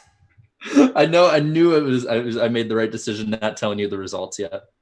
Are y'all on crack? What are y'all? Oh my goodness. And 27% thought it was good. Jarrett, do the math. That's a net positive of what? I think I want to say 71%. 71%. What? Okay. Oh, they say they can't see it. I'm just going to. Oh, they can't see it? Ed can't see it. Oh, it's just a black screen. Oh, it's just a black screen. No, you don't want to see it. You don't want to see it. You don't want Oh, to wait. No. Jarrett, you share screen because they can't see it. I'll give it a shot, but if my crappy internet don't work, you know who's to blame. Yeah. No. All right, I got it. All right, Let me pull it up right now. Sorry, guys. You guys saw a black screen there the whole time. They basically saw like our view of the race, Pretty much. just a black nothingness. They were looking into the void. That was the poll results. The freaking crash, man. Oh man. All right, community tab. Someone said black screens matter. They do. Matter. All right. Oh, geez, there's comments held for review. Let me. Well, they're not actually horrible. Yeah, they're not so bad. far. Yeah, the YouTube nanny system is getting really bad. I've had to approve so many comments that are just like, dude, I get like, so many okay, yeah, comments it's a that- little bit mean, but I'm like, I'm Bro. still gonna approve it. I get so much that's like potentially inappropriate, and it's like you suck. Okay. Oh, I also did a vote for greatest Daytona 500 moment, and the fight wasn't even close to winning, Aw. which scares me. Who won? I mean, granted, it was 20 years ago. I voted in that one. I don't remember what I voted for. What were the choices? Hold on, I can probably pull it up here easier. So it was the fight, which got second place with 11% of the votes. DW's win was last with 2%. Harvick was third with 9%. Other to list below was 8%. And then Earnhardt's 20 years of trying got 69 nice percent. Nice, bro. Oh yeah, I think I voted for the fight just from the significance of it. Yeah. Yeah, in my burner account, I voted for the fight too. Burner account. Rigged. Just confirmed. He's not the only one who votes on his own polls. I do too. I might as well. All admit right, it. tell me, can you right. see it? Yes, we can see it. Well, we can see a black screen right Okay, now. Oh, you yeah, can see now we can see it. There we go. All right. All right. So, anyways. Okay. So yeah, we already read off the results of it, but I had one of the weirdest and most hilarious races I've ever seen. That says it. I can't even speak. What? I don't understand. I don't understand how this started, but I love it. God. That's a new meme. I guarantee you that's going to start happening all over the place now. Pretty much, yeah. Well, it's been going for the last few months of the podcast last year, and like somebody was literally going through every amendment of the Constitution. They just put this random stuff in here, bro. You have no idea, dude. They just put the most random things in here, man. The icebergs polls are legendary, bro. The NASCAR Heat 4 Crash Avoidance Challenge IRL. I won't say that one because I'm still in my cussing abstinence, but I like it. Let's see. Oh, the lyrics to Jack and Diane. What? I don't understand. It has 10 I love likes. that song. It has I love that 10 song. likes. Oh my god. I love that song. Hold up. Anyway. Read the next one. Read the next one, though. The smoke 52% thought it was great. Okay, I guess a lot of people really do watch the races for the crashes. They either just watch the racing for the crashes or the final 2 laps. Well, That's here's it. another one. 55% of people as of right now said that it was a great race. 66% of the drivers didn't finish. I love it.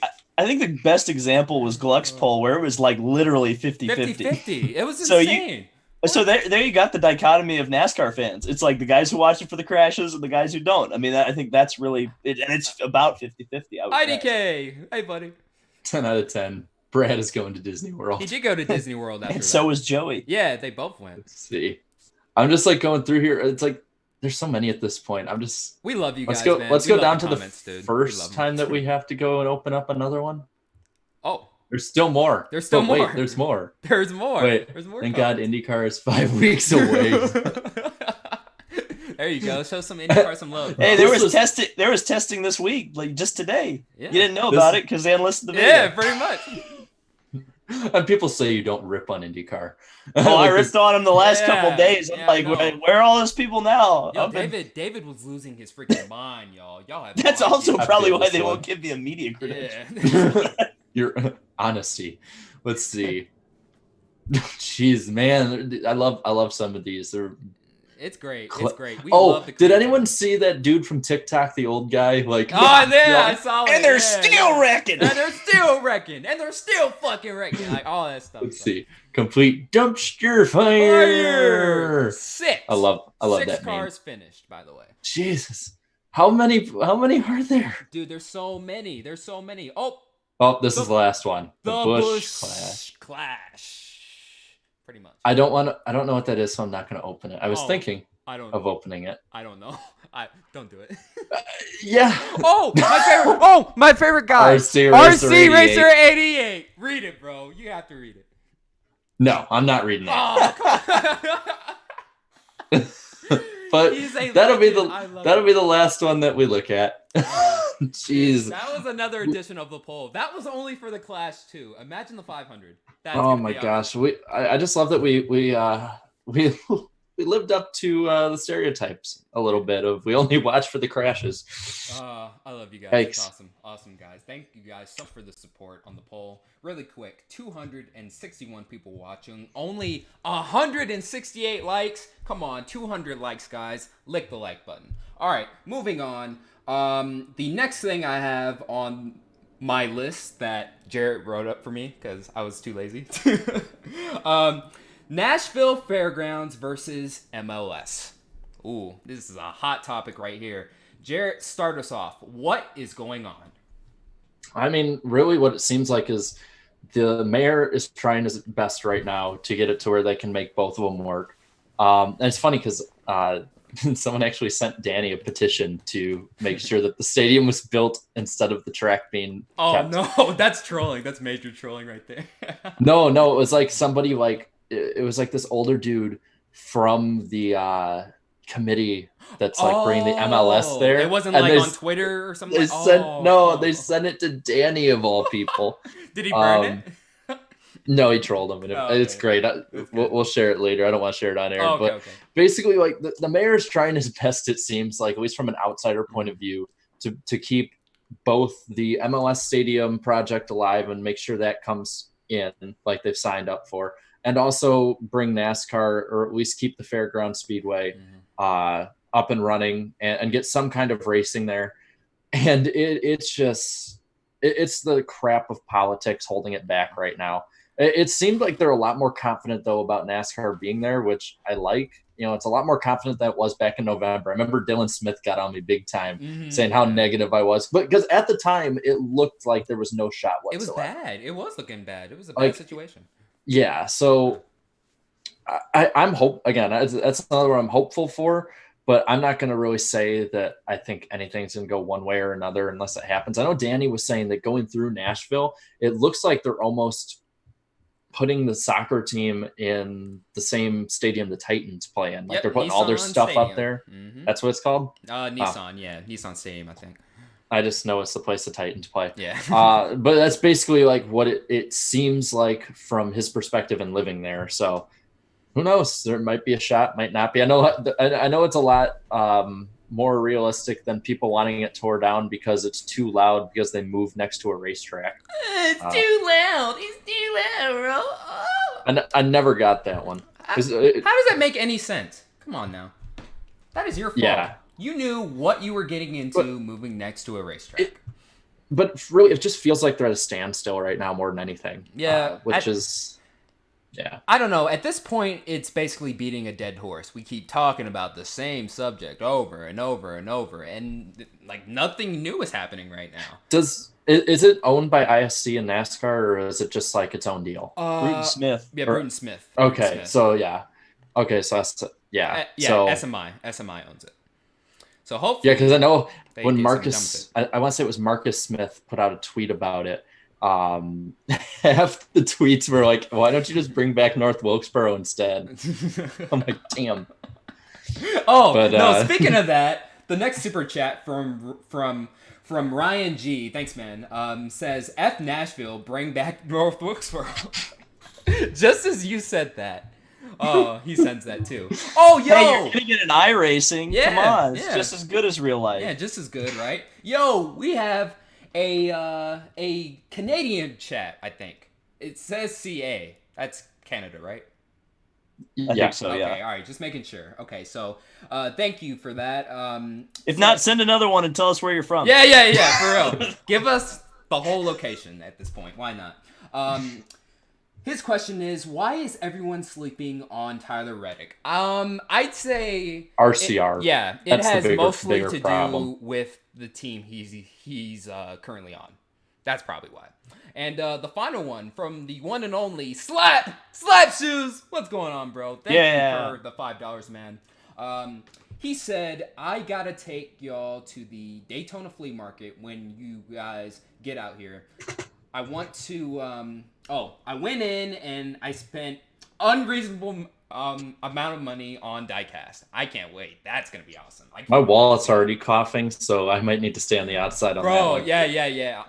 Is that a store on the beach, or is that like a pop-up deal? I'm not sure, but I'm going to assume it's just some regular old flea market, and they happen to have a bunch of diecast there.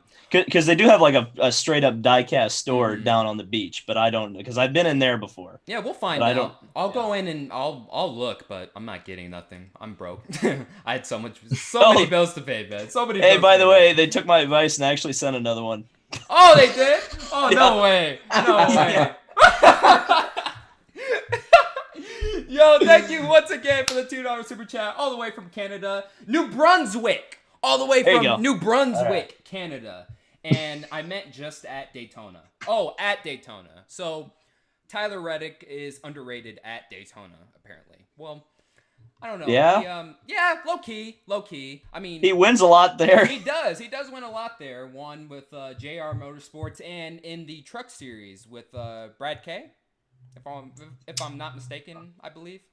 It sounds like it. I know he raced for him for a while. Sounds right. I don't the know. The chat will tell us. Yeah, don't worry. Tell us. Help us out, man. And one last super chat. Kevin, thank you, man. Did you guys see the Media Day stream at Daytona? Yes, because it was public. Of course. The thing that surprised, I'll tell you what surprised me was, and I'm not trying to kiss IndyCar's ass, believe me, but IndyCar had like 3,500 at one point on an unlisted stream, and NASCAR only had like 500 for that. That is crazy good. So yeah, imagine what would have happened if they'd had it public. Imagine if it were public. Who is running y'all's YouTube channel? Hire David, please. Please hire David to run it.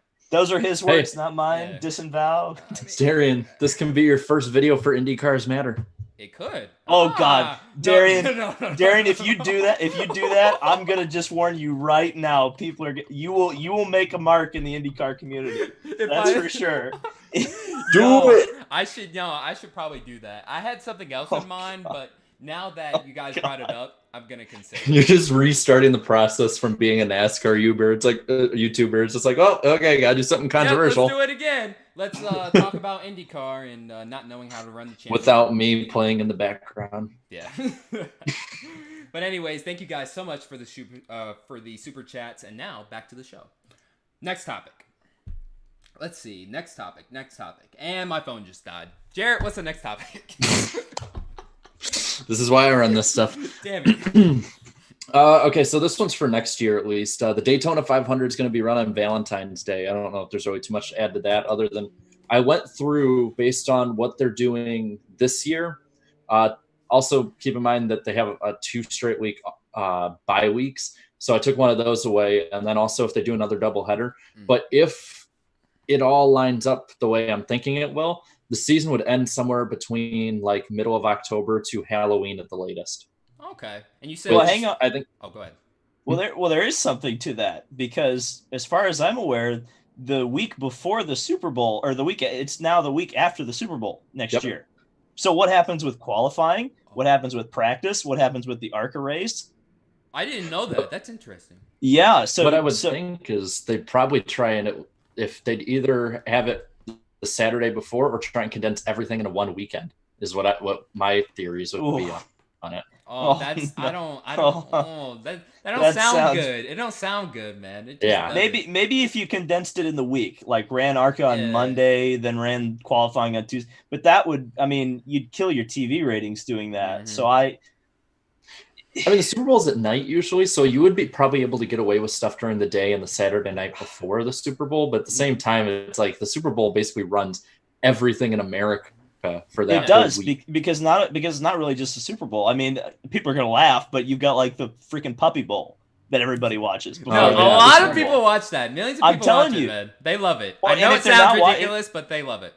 And if they're not watching the Puppy Bowl, they're on NFL Network or ESPN or yeah. Fox or whatever watching the pregame. They're not So- allowed to watch NASCAR. When does the current like agreement between the players union and NFL end? Because what I was hearing in the rumor mill is that basically the NFL season's about to expand another 2 weeks and they're going to move the Super Bowl further back. So like that's something that like if that ends this, well, I don't think it ends this year going into next, but if it ends like next year or long term, NASCAR is really going to have to think about moving the Daytona 500 away from the Super Bowl, like probably to the end of February, start of March, because if the Super Bowl is going on at that weekend, I don't want to hear any of this BS from NASCAR fans that the racing fans would stick around, people would watch. Nobody would watch the Daytona 500 over the Super Bowl except hardcore racing fans, and everyone knows it. That's Oh, like, they were there's going. a huge Are you saying problem. they're going head to head? That would be the problem they'd have to run into. They would probably have to, like, if they didn't move, they would have to go head to head with the Super Bowl. No, which you're gonna no lose. one Well, wins that. That's suicide there. Well, here's the other thing is that there's talk about Daytona not being the first race of the season next year. Mm-hmm. So it's like, okay, well, what's the first race of the season then? Do you move like Sonoma or Homestead up? I mean, what are the options even there? I'm trying to think about it. I mean, what would be the first race of the season, and when would you have it? Vegas. Yeah. Come to Vegas. Ah, Come to Vegas. that'd be popular. Or no, how about Bristol? Why not? Why not, man? Yeah, because Get the everyone snow has- tires out. Yes, no Yeah, time. exactly. I think if they did do it, it'd be Sonoma. Like, honestly, like I think I'd made a video on that a while back. That like it doesn't matter to me as much, but I would rather it be the first race. But at the same time, it's not going to kill it for me. It's because it's not always been the first race of the year. I think it was all the way until 1981. It was the second or third race. It of the year. was. Riverside was always the first race. Well, see, that's why I think Sonoma's not a terrible choice, because even though Sonoma's not the same track, there is historical precedence for having a California road course to start the season. Yeah. So you could sell it that way and be like, "Oh, hey, we're going back to your roots. Don't get out of this." big to your Boomers. Well, Owners, the thing not I'm thinking about with that though too is I remember we had Hannah Newhouse on the podcast last year, and she was talking about already they're talking about their 2021 schedules about ending at like close to between the middle of September and the start of October for 2021. Like that was what was going through the rumor mill back then. So like I'm just thinking like they would have there's no way I think that they could have the Daytona 500 be where it's at now without either doing it as not the first race of the year or without doing like a ton of double headers and like midweek races and stuff like that. Like there's a ton of they'd have to do a ton of changes. It'd be probably the biggest year-to-year schedule change probably ever. It would definitely take some getting used to as well. I've always had the Daytona 500 be the first race. I'm so used to it. It would definitely take a lot of getting used to. I don't know. I'm really curious, David. Has IndyCar talked about any possible schedule changes or no? No, they're always. I mean, there's scheduled changes every year. There is. Yeah. I mean, so one of the big things that I think IndyCar is going to need to do is actually make their schedule more consistent, have date equity, all those things that you always hear about. Right now, I mean, they've got a huge, and it's unfortunate because they lost. I know, just for the sake of argument, let's say Pocono being off the schedule is a bad thing.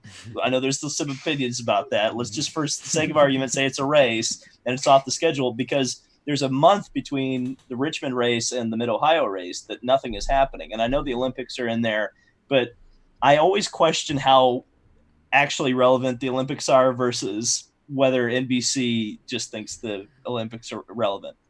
But anyway, I mean, I think there are going to be changes to the IndyCar schedule. I think the IndyCar schedule should be longer or more spread out because right now it's like the opposite of what NASCAR's is. NASCAR's is way too long. IndyCar's is way too short.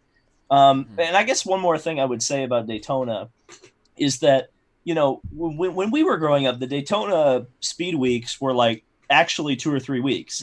You know, you had like the week after the Rolex, you had preseason Thunder. Then you had the next week was the duels and like IROC and ARCA. Good times. Man. Yeah, I mean, there was so much stuff happening. Right now, you probably could, and I don't want them to do this because I don't think it's a good idea, but you could condense everything into a week. Have ARCA on Monday, qualifying, practice, all that stuff leading up to the Daytona 500 if you wanted to go right after the Super Bowl. You could. I mean, you could, but is it actually gonna pan out though? I don't know. It'd be a bad idea. Yeah. But let's not put anything past NASCAR. And Hey, they do whatever, man. They do whatever. I mean, Steve Phelps was saying that they're talking about doing street races or even stadium races in like Chicago, New York, or LA. I don't have a problem with that. I don't know. We love I that. don't either. Let Yeah, me we put love my hat in the Put ring down- right there. I want to see stock cars on a street course. Please. Well, It'd be it's- awesome. I just it really makes me think a lot because Chicago and Soldier Field especially were coming up a ton, and they did. I mean, there was one race back in the day at Soldier Field back in like 1950, but it also comes in with them talking about a penalty if tracks don't get 70% attendance, and where I was thinking with that, which I'm not a fan of that because there's going to be a ton of track suffering, but what I was thinking is Chicagoland Speedway has downsized to, I believe, 46,000 seats. And last year, you can say the weather might have been an influence or whatever, but I don't think it was as big of an influence as a lot of people are going to try and make it out to be. That place was maybe a third full in the grandstands. It was The bad. campers were maybe 60% full in the infield. It was bad. It was really bad. You were And it's sinking. like, You were sinking too. oh yeah. You literally sink into the mud in the infield. It's what a facility. ridiculous. What a facility. Good job. Yeah, and they even Yeah, tried to move us out of the track and say, "Oh, we got better seats outside the track." I'm like, no. I won't say what I said to that. I won't say what I thought to that one. Yeah, I will. But what I'm thinking is, if something like a race in or around Soldier Field, if they manage to get that to work, that'd be the death of Chicagoland Speedway Yeah, that's not good. right away. I don't. So So Chicago has a very interesting racing history. I'll get into it very briefly. First of all, I would think any kind of a street race or a temporary course or something happening at Soldier Field, I think personally that's very unlikely. Yeah. Look I don't know at why what they brought it happened. up. I know. I'm just saying, well, look at what happened in Boston. Look at what happened in Baltimore. Look at what's happening right now with Miami and the Formula One race. You can talk about it happening all you want. Ultimately, when you get actually into the politics of it, probably not going to happen. Especially.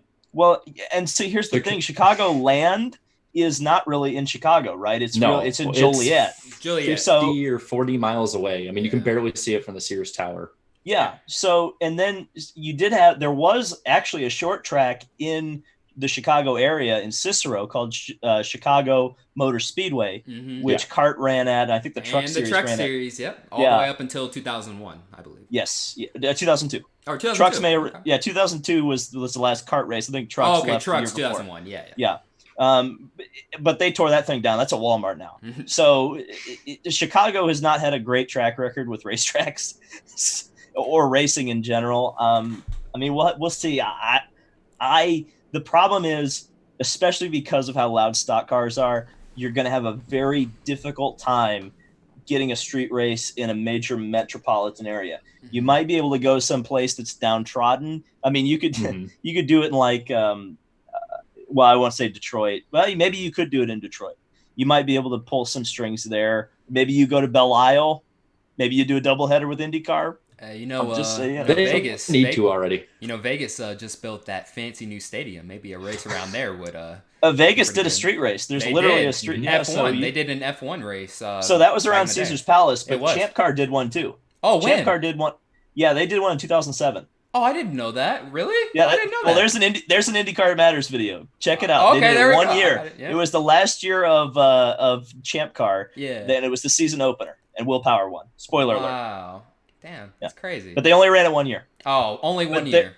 But there is I'm guessing all the roads are still there. So if they could do a revival and say, hey, we already did this like 10 years ago. Come on, let's just bring the stock cars. I mean, there's like a whole lot of land around the stadium, so I'm quite sure they can make some sort of street course. And I mean, a lot of money to be made there too. Now, how LVMS will feel about that?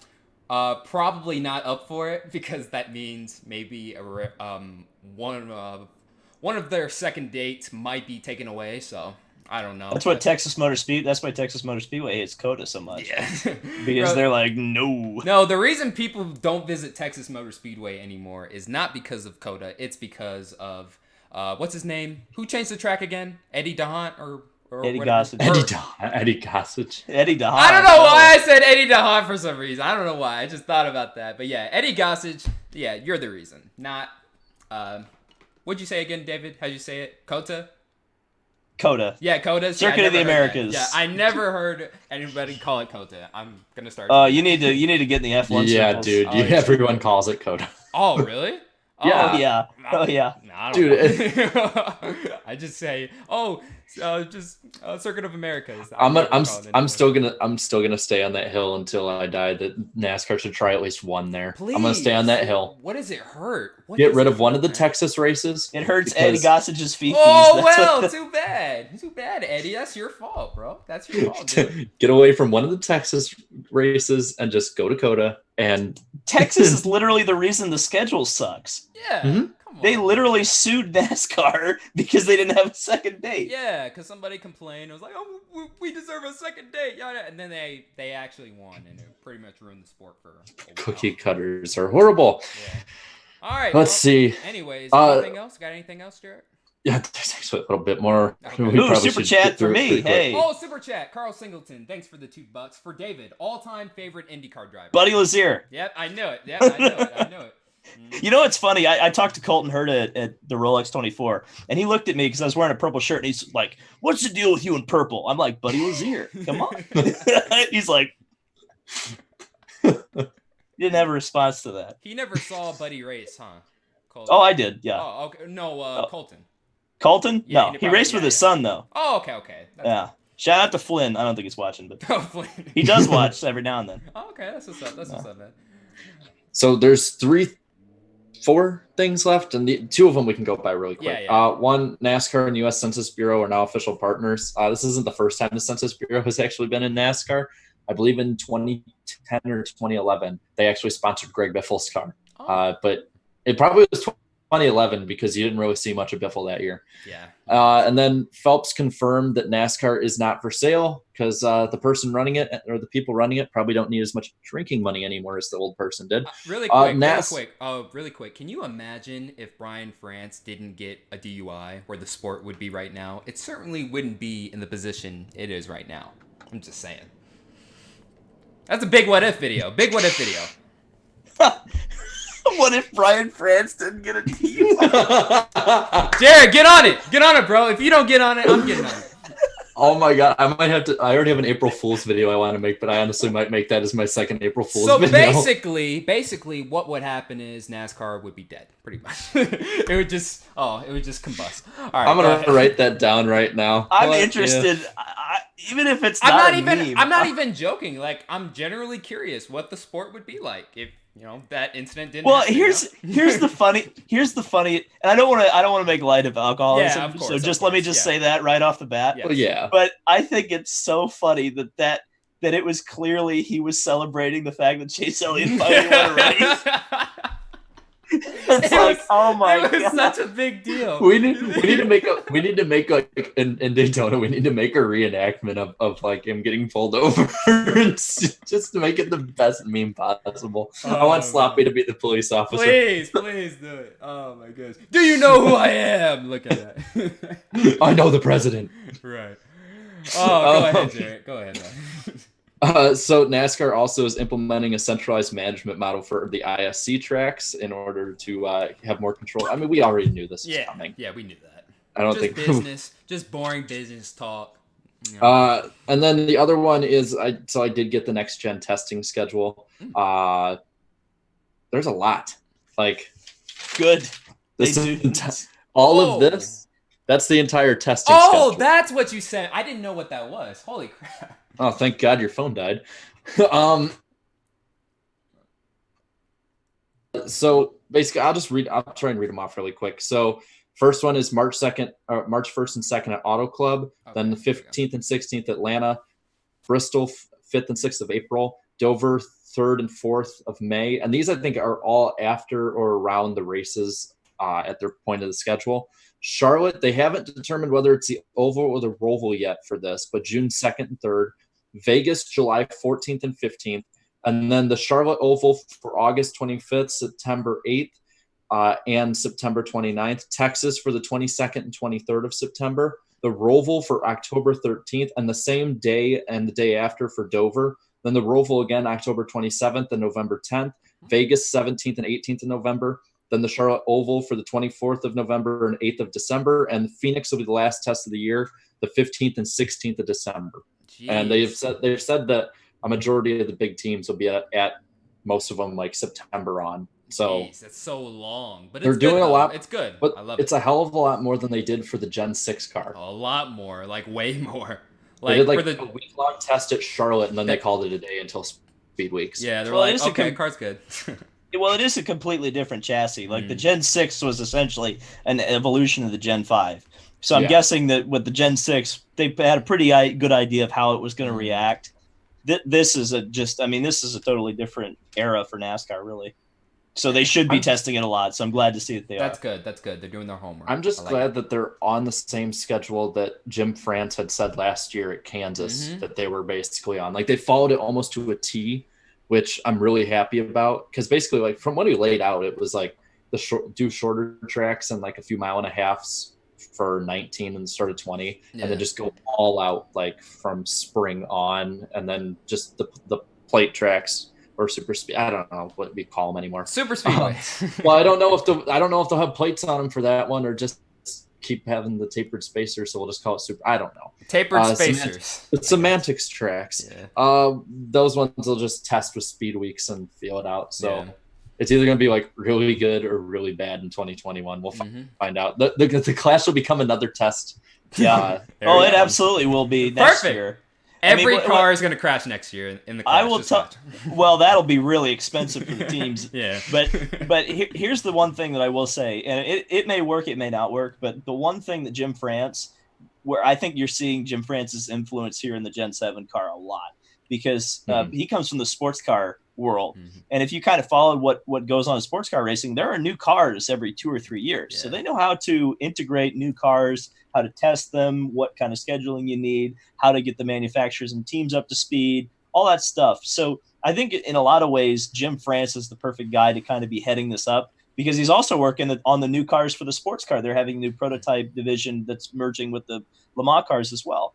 So, he's got a lot of experience doing this, and he's a guy that, there's less and less people who have experience doing that into modern racing, where you have to know what to expect with new cars and how to bring them in without just having it be a complete disaster. And again, I'm hoping that it won't be, but we know how the Clash usually goes. Anyway. Yeah. But the Clash might not be the first race next year. So. Yeah, maybe. Yeah, we have no idea. We have no idea what's going to happen next year. No clue. All right. We just got picks now. Damn. Oh my God, we're actually on time. We're on time too. Remember, guys, in less than 15 minutes, the premiere of the of my video.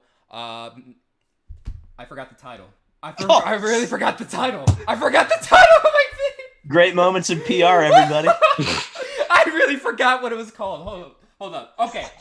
Pride and joy of Vegas, baby. The 2001 NASCAR bus. The 2001 Daytona 500 could have been the greatest. Okay, I thought it was something else. Premieres in less than 15 minutes, right after the podcast at 7 p.m. Pacific time. So make sure to tune into that after picks. Yeah, I can't believe I did that. I really forgot the title. I gotta pull up my NASCAR bus, Darian's memory. No, see, here's the thing. Short-term memory. I was up until like 3:00 in the morning making this. I've only had 5 hours of sleep, man. And you're in Daytona right now, right? No, I leave tonight actually. Jesus.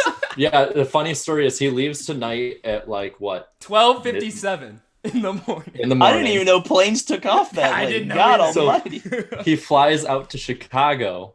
He's not getting any. You're not getting any sleep because of the time zones, are you? I'm gonna get like 3 hours, I think. Because I'm showing up at O'Hare at like 7, and so I think what time Darren you showing up? I think 6:30. Okay, so we're and then we have to wait 2.5 hours like for our next for the plane to take off to take us to Jacksonville, and then get a ride hopefully from if it doesn't get delayed because of the snowstorm from Cody.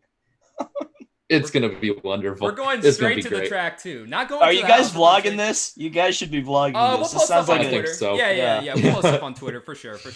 But anyways, now the moment of the podcast: Daytona 500 picks. David, you're the guest. who is gonna suck? Oh, who's gonna suck? Mm-hmm. Uh, And be as brutal as possible. Brad Oh, Keselowski. no. Yeah. What? Why? He has had terrible luck in the Daytona 500. I picked him a couple years ago. It was a gigantic mistake. He started off bad in the Clash. He's pissed off. He it's always funny. He gets pissed at people for blocking stupid, and then he goes out and does it in the very next race. So I just feel like Brad Keselowski, and I could get struck by lightning right now, but I just feel like he is going to have a terrible race. Oh my goodness. Jared, go ahead. All right, so I did this for every super speedway race last year. Is it showing up? The random number generator. Yep, I know what it is. Oh, Go no. ahead. Go ahead. So I'm gonna have to, whoever comes up, I'm gonna have to think of a way of why they're gonna suck.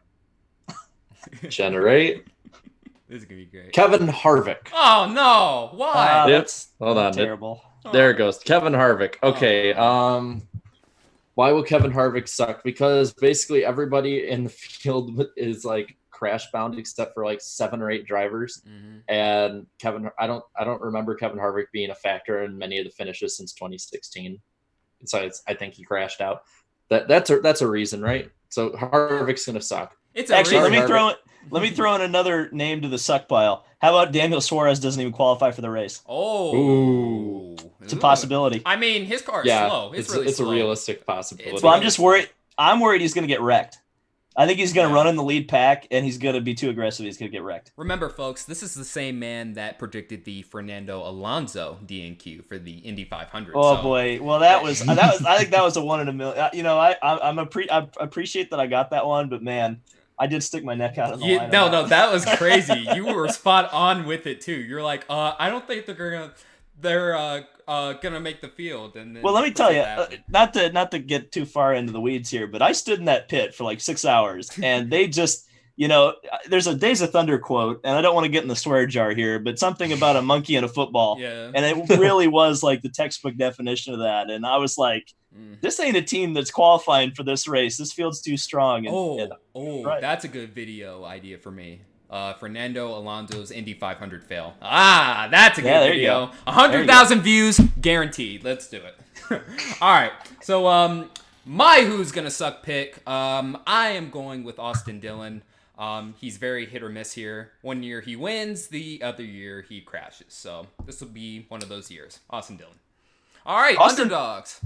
Oh, go ahead. Ooh. I was just going to say Austin Dillon is like the prime candidate to finish 10th because he's the only guy in NASCAR history that's not gotten in a wreck when everybody else has and still not won the race. Oh, that is true. That's right. That's right. That's right. Oh, no. That's the textbook definition of mediocre. Oh, no, man. poor Dillon. Poor Dillon. All right. He should have just wrecked. If he'd wrecked Newman, he would have won. But he didn't wreck Newman. I know. He didn't do it. All right, underdog picks. David, who's your underdog? Oh, God. Oh, boy, I'm going to go with David Reagan. Okay. That's it. David's got to stick together. Oh, wait, David Reagan. Wait, he's racing in the 500? Yeah. That's right. Yeah. He is. Yeah, that's right. He's in a front row motorsport and Rick Ware combined entry. So that's about a team. That's a team right there. But here's the thing. If he just survives, he's a damn good plate racer. And Ross Chastain got a top 10 last year by just not getting in a wreck with a premium motorsports car that was not any good. So I think David Reagan. If you combine those two teams, you get one win. That's it. That's basically it. I mean, I'm just saying that those are facts. But they have the same number of wins as Jimmy Johnson last year. See, I knew you were gonna disrespect Johnson. Quit disrespecting him, bro. There's a certain friend of mine that I has been in the chat off and on that I just like to mess with a little bit. I see people picking Stenhouse as a dark horse, and I'm pretty sure Danny B didn't he? Yes, he did. Can you really pick the pole sitter as a dark horse? In this case, yes, because Stenhouse. I mean, I know you take 3 lanes up at once. Yeah. I don't know. I feel like Stenhouse to a certain extent is.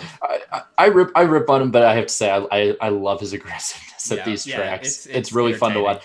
I just find it so interesting that with a minimum of 10 starts, the only 2 people to have a better record of average finish at super speedways is Dale Earnhardt and Dale Earnhardt Jr.